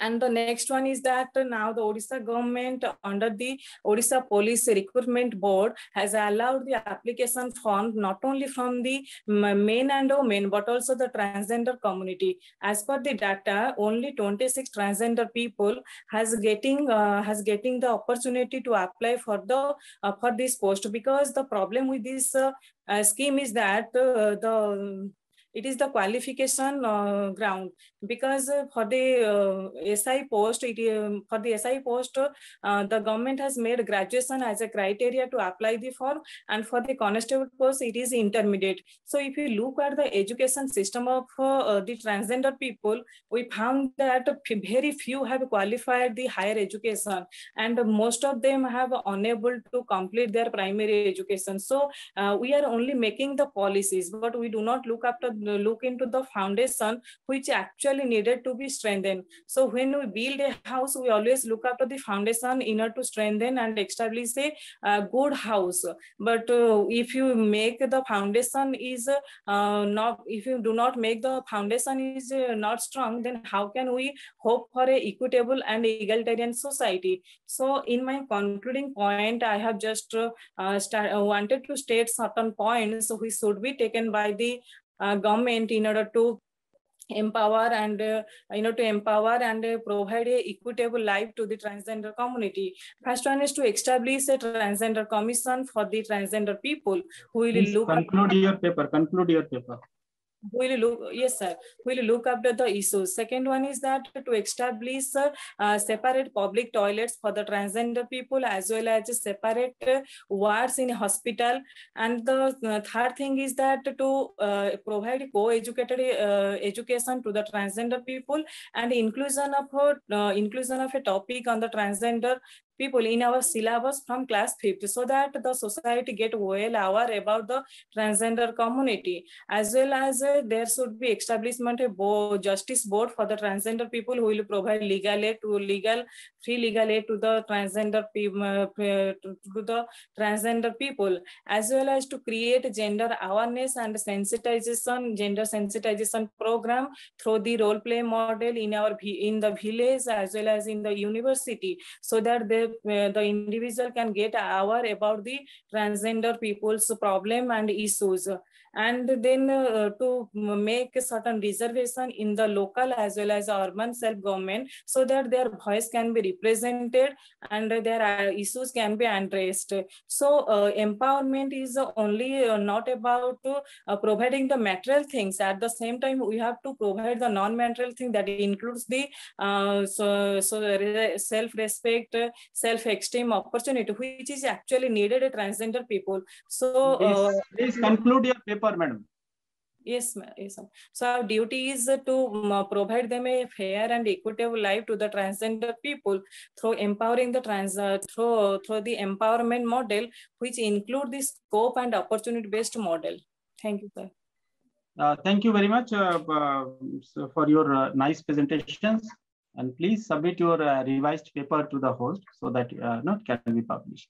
So thank you very much. Now again, Muhammad Yusuf, if he is there, please make your presentation. Muhammad Yusuf.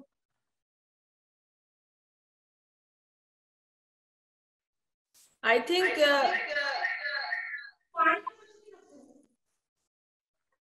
yes, Nandini.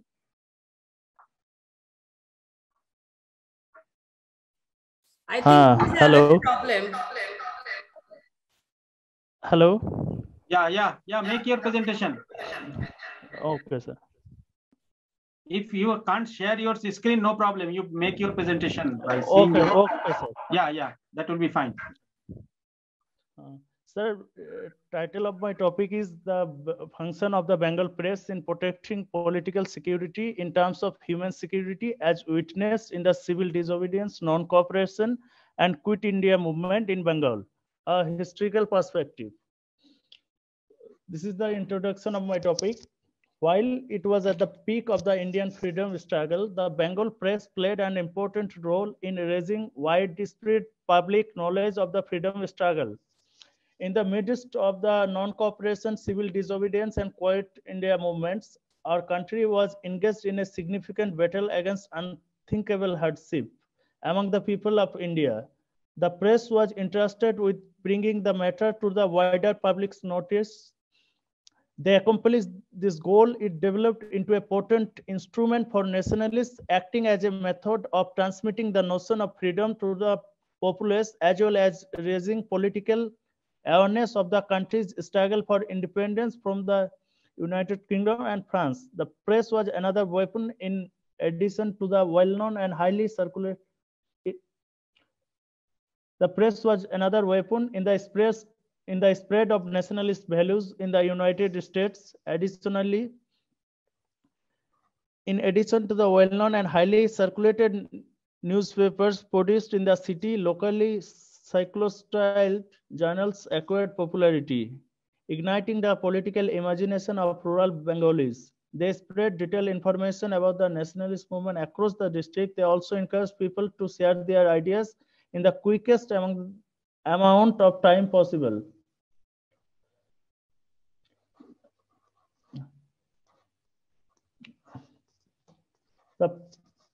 The Bengal press and its role in protecting political security as witnessed in non-cooperation movement in the Bengal. The newspapers and journals which propagated the message of non-cooperation during the non-cooperation movements are listed here. Gandhiji's non-cooperation policy was endorsed by the Amritbazar Patrika. The Patrika, on the other hand, was critical of the Calcutta Resolution. The true strength of the movement was in the people whose passion could only be sparked by Swadeshi and boycott.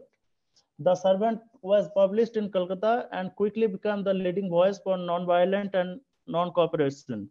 The boycott of British educational institution was endorsed and promoted. An editorial dated January 17, 1921 stated that the first step toward the movement's fulfillment has been accomplished.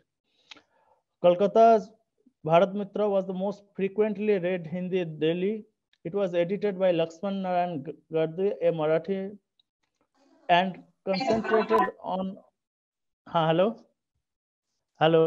No, continue with your presentation. No problem. Make it fast.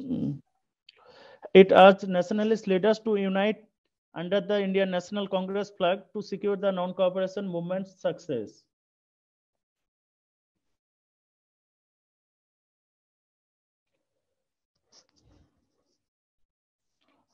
The newspaper related to civil disobedience movement. Apart from the Congress bulletins, one Radhanath Das produced the Satyagraha bulletin in Medinapur. Majority of printed literature emphasized racial discrimination and police crimes against peasants. Daily reports on movement's activities, including picketing liquor store, boycotting foreign products, were printed. Another newspaper, Desert Dark. Pamphlets were given or read aloud to the people and often included graphic drawings and strong captions. Boycott of foreign goods, picketing of the stores that sold foreign goods and effect they had on Britain's export and imported business were covered. So you have a minute to conclude your paper. So please come to the conclusion part. Sir, only 2 minutes, sir. So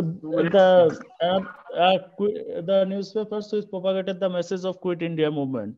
The Navajuk played an important role in the Quit India movement in Bengal during colonial rule. Navajuk Patrika has made a brave and honest declaration without regard the personal loss in his. It's hello. Its editor.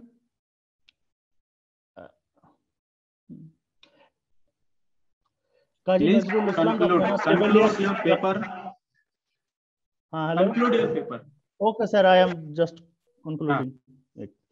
During the Indian independence fight, the Bengal Press principal goal was to educate Bengals their political and economic rights, as well as the values of freedom, nationalism, and patriotism. Pre-independence Bengal Press grew patriotic and had a greater audience.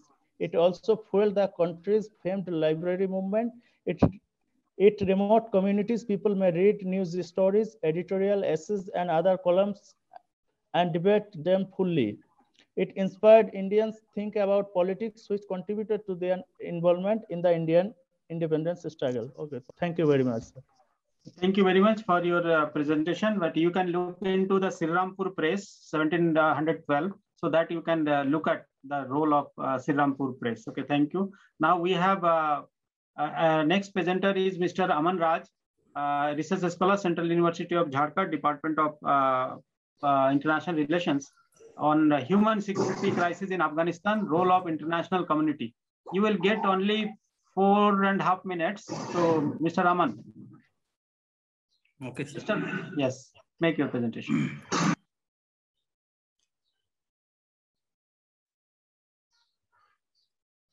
Sir screen share करना है तो disable हो गया. Hello. Yeah, doing it. Yes, I'm making you co-host. Wait. You will get only 4 minutes now. You have to conclude. You have to everything. You have to conclude by 4. We have another session. Yes, Aman, yeah, you Mr. can Aman. Present. Yeah. Yes. He's a clever guy. He will do.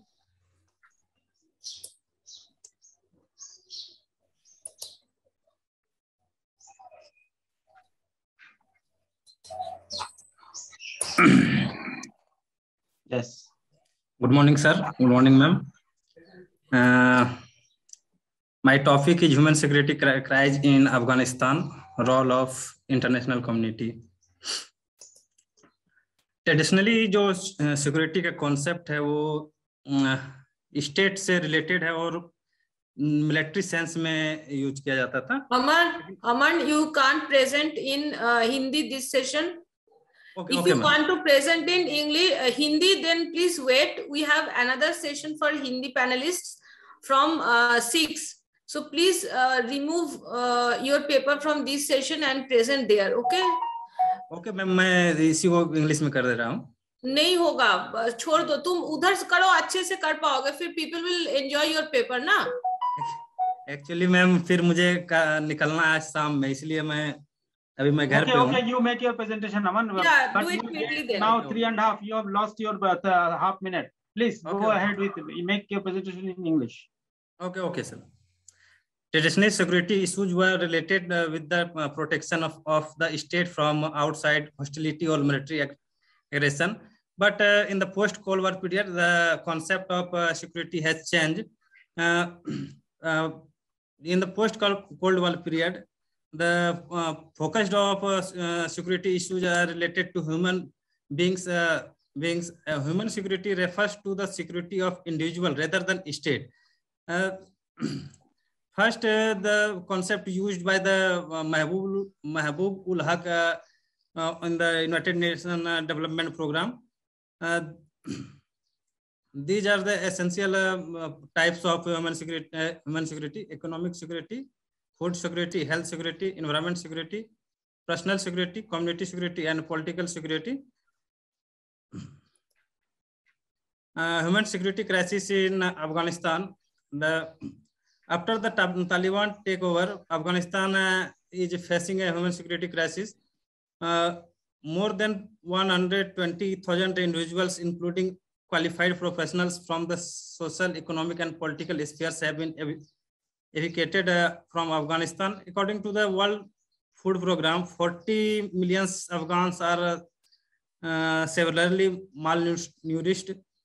According to the United Nations High Commissioner for Refugee, 500,000 people have been displaced in Afghanistan. As we know, the Afghanistan regime is an authoritarian regime. Nature of Afghanistan regime is authoritarian and rigid, which want to govern by the Sharia law. So governance is a most critical issue in Afghanistan. The government of Afghanistan is involved in extrajudicial killings, and he is also ban the women and children from going to school.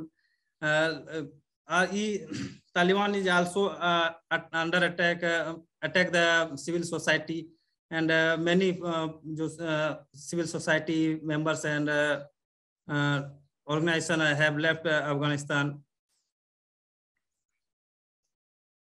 Role of international community. From the last 20 years, United Nations and international community involved in Afghanistan to improve the situation in Afghanistan. International community have no choice but engage with Afghanistan. International community should continue provide financial aid and help to the Taliban administration. In September, international pledging conference that granted over $1 billion in aid for Afghanistan. Food aid alone will require $200 million per month until the March 2020. You can go to your concluding slide. Okay. International community should adopt an engagement strategy centered on human security goals. Peoples, not states, should be the center for the support policy and practices. With the NGO with outreach to the rural regions must be used. Internally displaced people and those in desperate need of help should be able to access basic health, food, and housing service through these initiatives. Thank you, sir. Thank you, Mr. Raman, for your presentation. You can elaborate and you can write your paper in elaborate way. Thank you very much for your presentation. Now, moving to the next presenter, because the time constraint is there. Shukdev Das, are you there? Professor Biswas, how many candidates are still left? Only 4 are there now. Okay. So, Shukdev Das is available? Yes, sir. Yes, sir. Yeah, he's a research scholar at Adamas University, Kolkata. Will make presentation on human security of the Hindu minorities in Bangladesh under the last regime of Sheikh Hasina 2019 to till date. So please make your presentation and you will get 4 minutes. Yeah, please go ahead. Thank you, sir. Thank you, madam. My paper, the title of my paper is The Human Security of the Hindu Minorities in Bangladesh under the last regime of Sheikh Hasina from 2019 to till date. Actually, some aspect of human security has been noted in the UNDP report 1994. That is life to dignity and freedom from fear.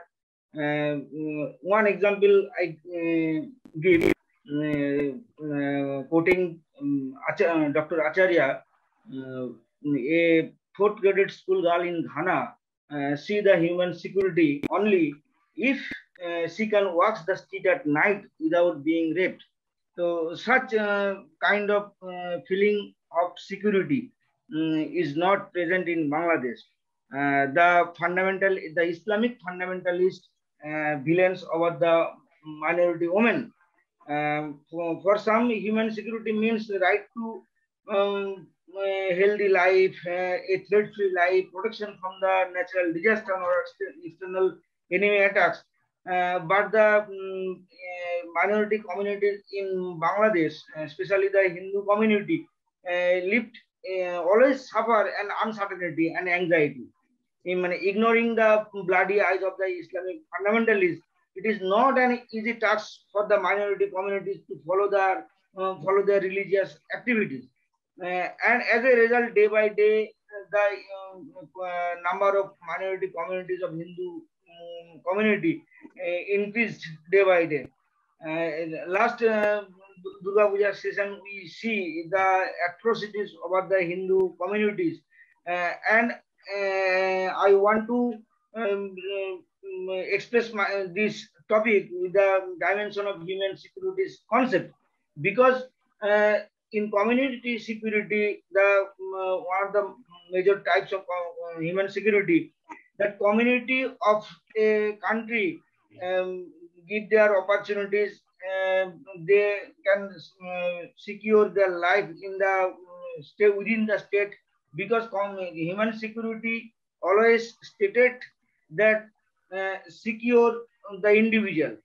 So it is the main problem in Bangladesh now, but it is a common idea that the Prime Minister Sheikh Hasina and her party Awami League, the religious minority of Hindu community is considered much secure, and BNP are the so much dangerous of the minority communities.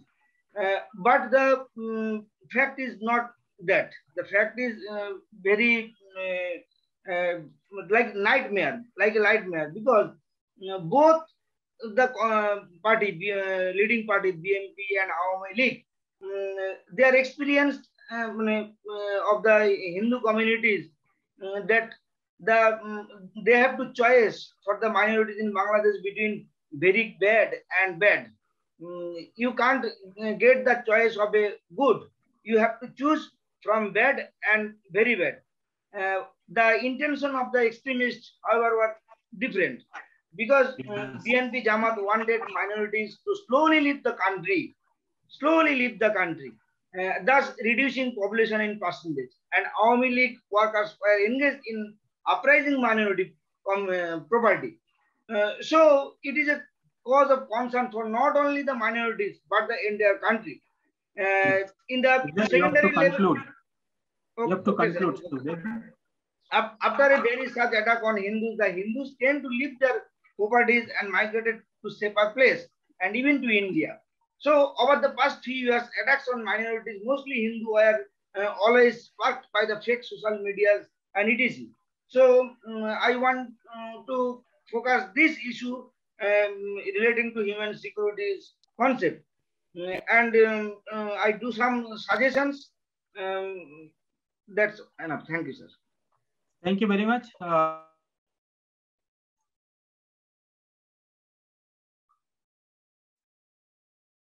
This paper, so and you can submit. So that would be very nice. So thank you very much for presenting your paper. Now moving to the next presenter, Anida Fatima, research scholar. Are you there? Center for Development Studies, University of Allahabad. Identity. Sir, the next presenter is not available there. Okay, then no issue. Then Mr. Rakesh Kumar. Yes, sir, he is there. Okay, Mr. Rakesh Kumar, he is from Central University of Jharkhand. Is recognizing the tribal people's right and government, a study of Jharkhand, India. So please, you make your presentation, Mr. Rakesh Kumar. So you will get another only 4 minutes. Or I can see two Rakesh Kumar here. Rakesh Kumar, do you want to share your screen? So maybe you just remove your slide. Stop sharing. Yeah, Rakesh Kumar, are you there? Yes, sir. Yes. Yeah, make your presentation. Rakesh, do you need to share your screen?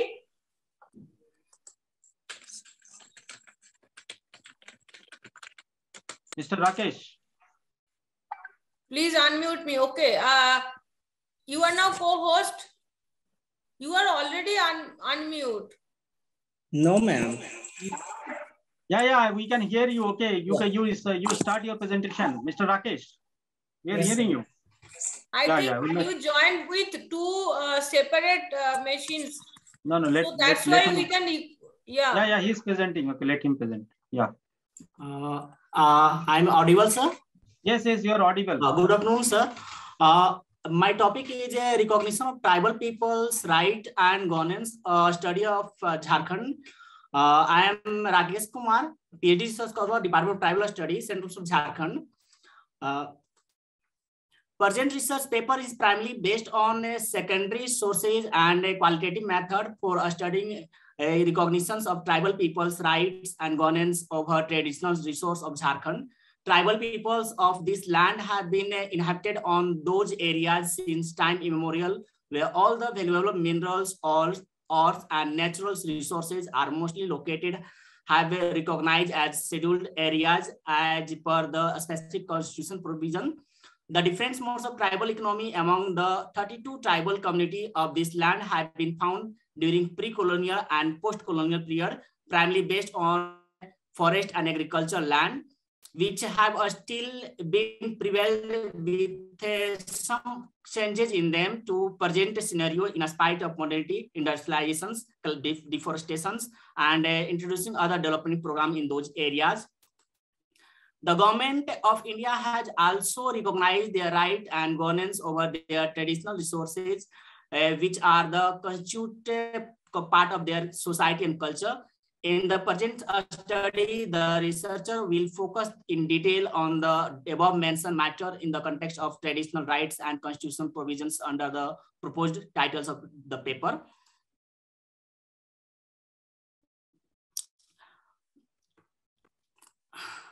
Tribal worldview and the ecological setting of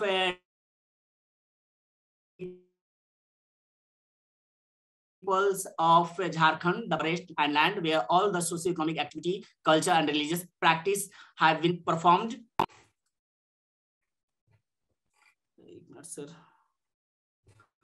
Performed as per their own rituals, beliefs, norms, and customs. Tribal culture has a symbiotic relations with tribal economics and economic system of the tribal peoples, which could be seen still today in those of traditional tribal villages, which are located on far from towns or metropolitan cities. They still prefer to live isolated from the different culture of people with their own belief system. They have been cognitive structures in tribal society based on community-oriented coexistence and cooperation for sustainability. The tribal culture from pre-colonial to post-colonial period, which have been continually been leading to the conserve their culture in 21st century of materialistic world. The government of India has given a special provisions for the tribals in constitutions of India and enacted a special rules and regulations on time to time in those areas where tribal peoples live by recognitions of their rights and governance over traditional resources, but it has occasionally been failed to solve and suit their original prosperity. Studying on the tribal people's right and governance over traditional settlements or villages in Chota Nagpur, now known as Jharkhand, disclosed that tribal of this land were the forerunner of a struggle for conserving their culture and society against the British and Dikus, who struggle is reflected in the Chiro Revision of 1720 to 1771 and 1817, the Coal Revolution of 1820 to 21 and 1831 to 32, the Bhumi's Revolution of 1832 to 34, the Santhal Revolution of 1855 to 56, the Sadaria movement of 1875 to 1900, and Birsa movement of 1895 to 1900. The roots and causes behind these struggle were tribal people's right and governance over traditional resources, which had have been trying to overlap by imposing capitalist merchandise revenue systems in those areas after receiving Diwani rights from Bengal, Bihar, and Odisha from Mughal Emperor Shah Alam duty to East India Company. The structure of tribal village in Jharkhand reveals enormous details of social, cultural, and economic lives of its people, which shows that it was regulated by local village governance body. After coming to be the existence or making of a village, all the settlements of village were made by its first settler, who had a privilege of inviting those peoples of same clan or other to come and settle there. The process of tiling fields, embarking dams for supplying water in village and field, making hunt, marriage, qual, and other related works of the village settlements for sustaining there were organized and regulated by village head elders and its peoples through the social norms and customs which were inherited in them by the elders through ages. Rakesh, please conclude in 1 minute. Either culture, okay, ma'am.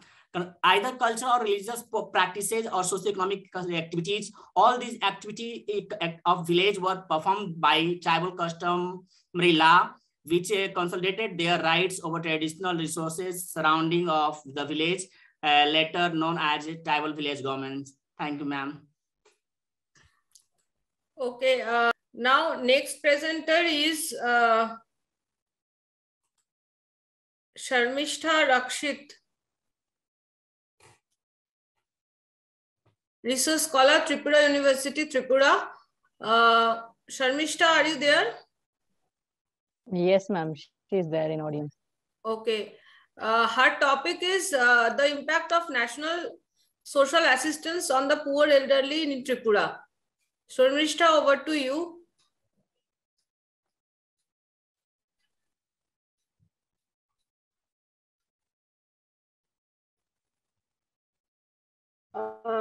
Good afternoon. Am I audible? Yes, Can but you hear me? you are here with two machine, I think, so it is echoing. Can you join with one machine? I don't know how it became because I'm using my laptop, madam, and mobile I have stopped. I earlier had this thing had registered through the mobile, but now it's my laptop that I'm working with. Okay, no issue. Continue. Just finish in 5 minutes. Yeah. Yeah. Can I share my screen, please? Yes, you can share. I made you co-host, so you can share. Is my screen visible, madam? No.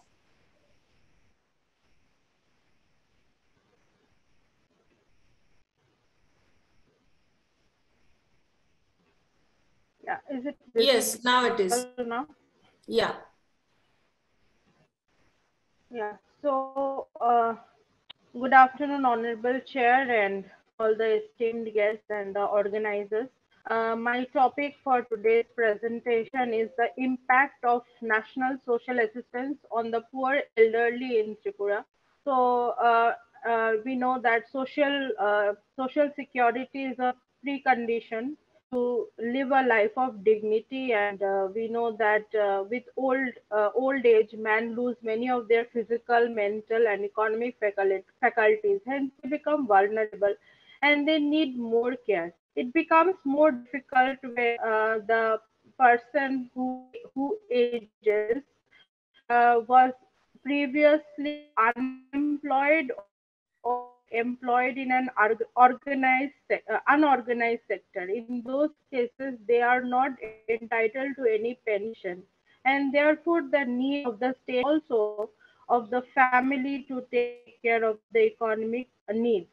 Now, the World Bank in 1994, in one of its papers, have named Averting the Old Age Crisis, which was published in 1994, suggested that there can be 5 pillars which can be followed to provide economic security and growth in old age.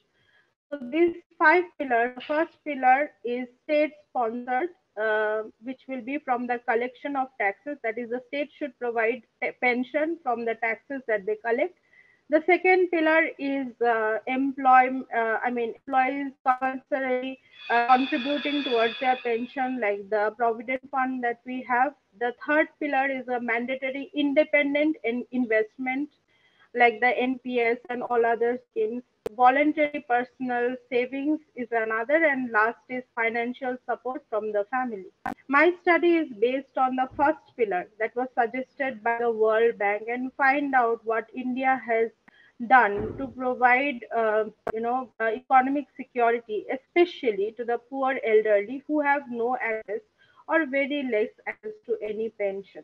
Now, the Constitution of India provides in Article 41 in Directive Principles of State Policy, it says that the state strives to secure right to work, education, and public assistance in certain cases, cases of unemployment, old age, sickness, or disablement.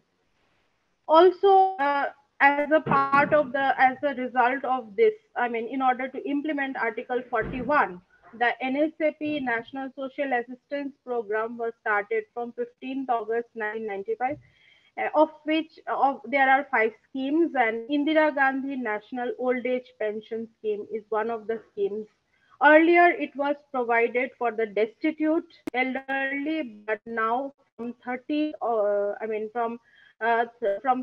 August 2007, the government has expanded the horizon of beneficiaries, and now all the older persons who are 60 years above and who belong to BPL families and have very low or no means of income are entitled to scheme, to the benefits of this scheme.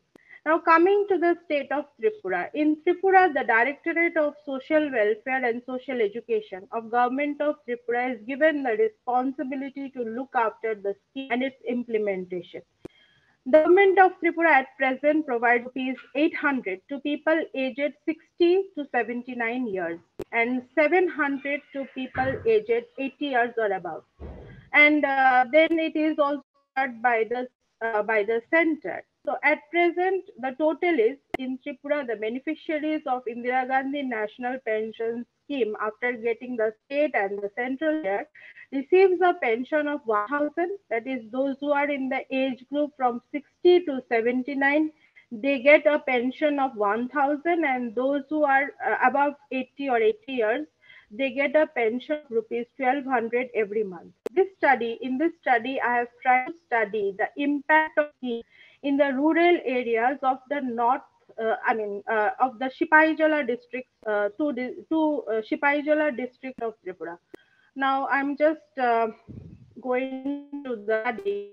I have taken 2 areas from the Sipaijala district of Tripura, and I have taken one rural area and an urban area, and it shows that the respondents in both the areas were aged. Most of them were aged between 60 or 79 years.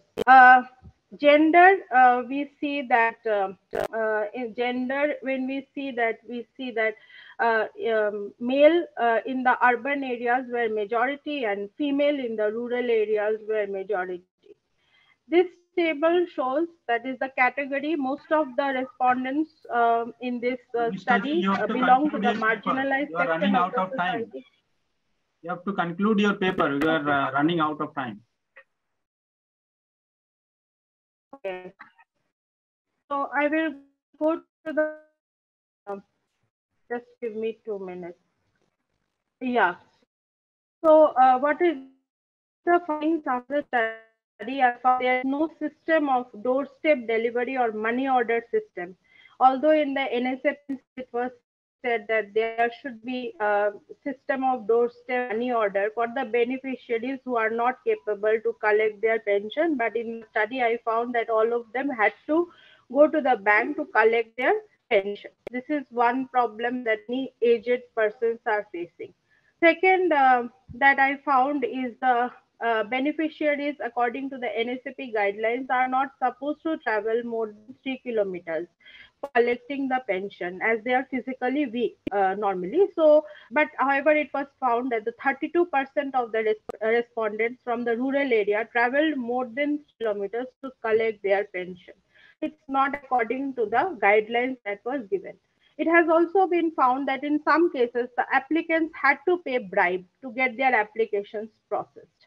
28% from the rural and 4% from the urban area said that they paid some money to be selected for the benefit. This study found that all the respondents received only rupees 1,000, whereas 20% from the rural area and 36% from the urban area belong to the age group of 80 or above, and they were entitled to a pension of rupees 1,200. But they have said that they only received the pension of 1,000 per month. This is also not according to the guidelines.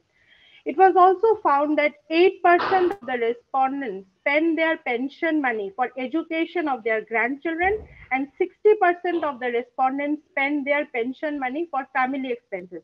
It shows that in many families, this pension money is very, very important, and it is being used for family expenditures. It was also found that the beneficiaries in the urban area were more satisfied with the pension scheme than the beneficiaries of the rural areas. Pension amount should be increased.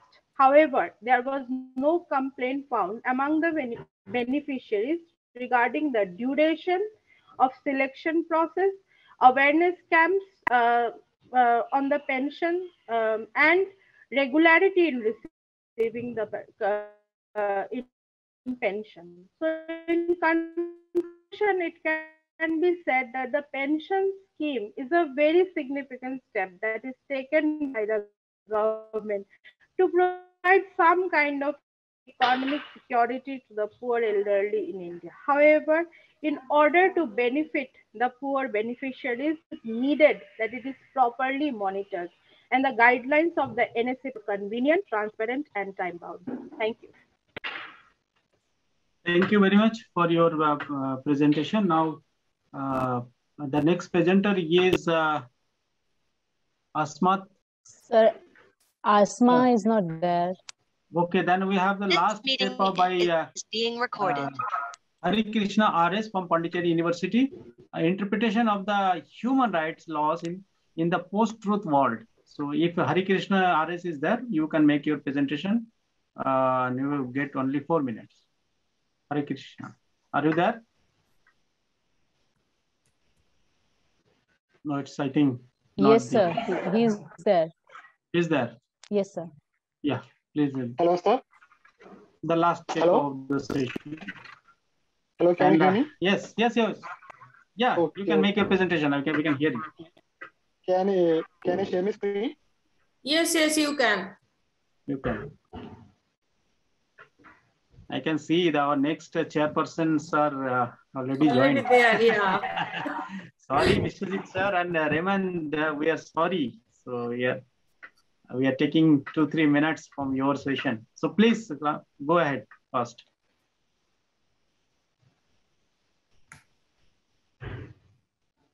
Yeah.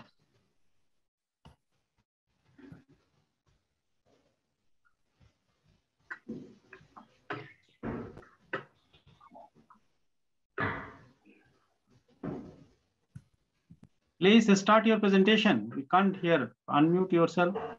Yeah. Hari Krishna.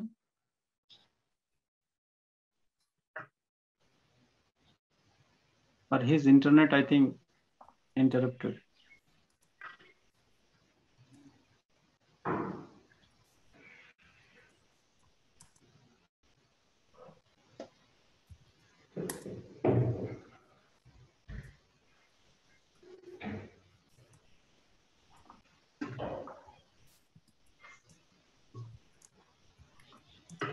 Nandini, you can,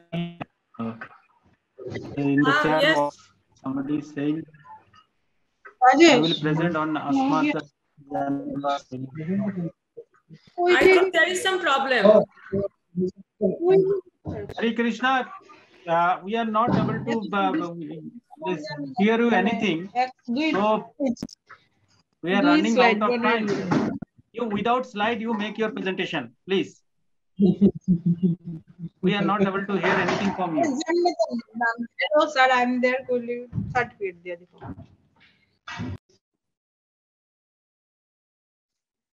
No audio from your side, Mr. Hari Krishna.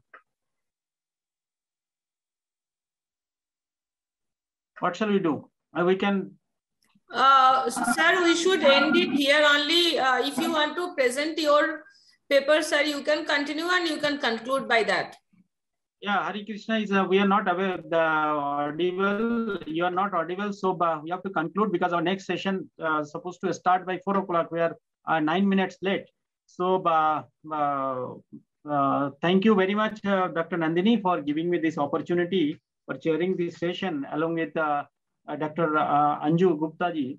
So though I thought I will make a presentation, but since our next speakers and other chairpersons and all are there, they already joined. So I do not want to take their time since it was my responsibility as a chairperson to save some time for myself. As I supposed to give a very small presentation on impact of climate change on the coastal belt of Andaman Islands. It could have been a better way if I could get some 10 minutes, but because of time constraints, I'm not going to make any presentation of my paper. So thank you very much for giving this opportunity, Dr. Nandini. And we conclude this session. And if Anju madam want to make some another 30 minutes, any comments, so you can. 30 seconds. No, sir, we're already late, and I think she knows it because all the time madam is getting 30 seconds. So it's madam. But I will not take another 30 seconds because the other panelists are still waiting, and we are already taken much of the time. So I think this session was very knowledgeable, and there were few papers which were very. I mean, we could have listened more of them, and we could have more benefited by them. But now I think this is the time we should let others also speak. So thank you so much, Nandini, for giving us this opportunity, and thank you, Professor Biswas. Thank you very much, Dr. Nandini. Over to you now for next session. So sorry for taking some minutes. Okay, thank you very much. No, it's okay. Thank you, Vibhuti. Thank you, Anju Gupta, for managing the session for 3 long hours. And I think we are missing question answer because we can see in the chat box, Imran and Sunita, they are chatting with each other about their paper. I think in many other papers also people have questions. You can continue question answer session in the chat box, and if time permits, then in the next session we can continue question answer with the permission of chair and co-chair person.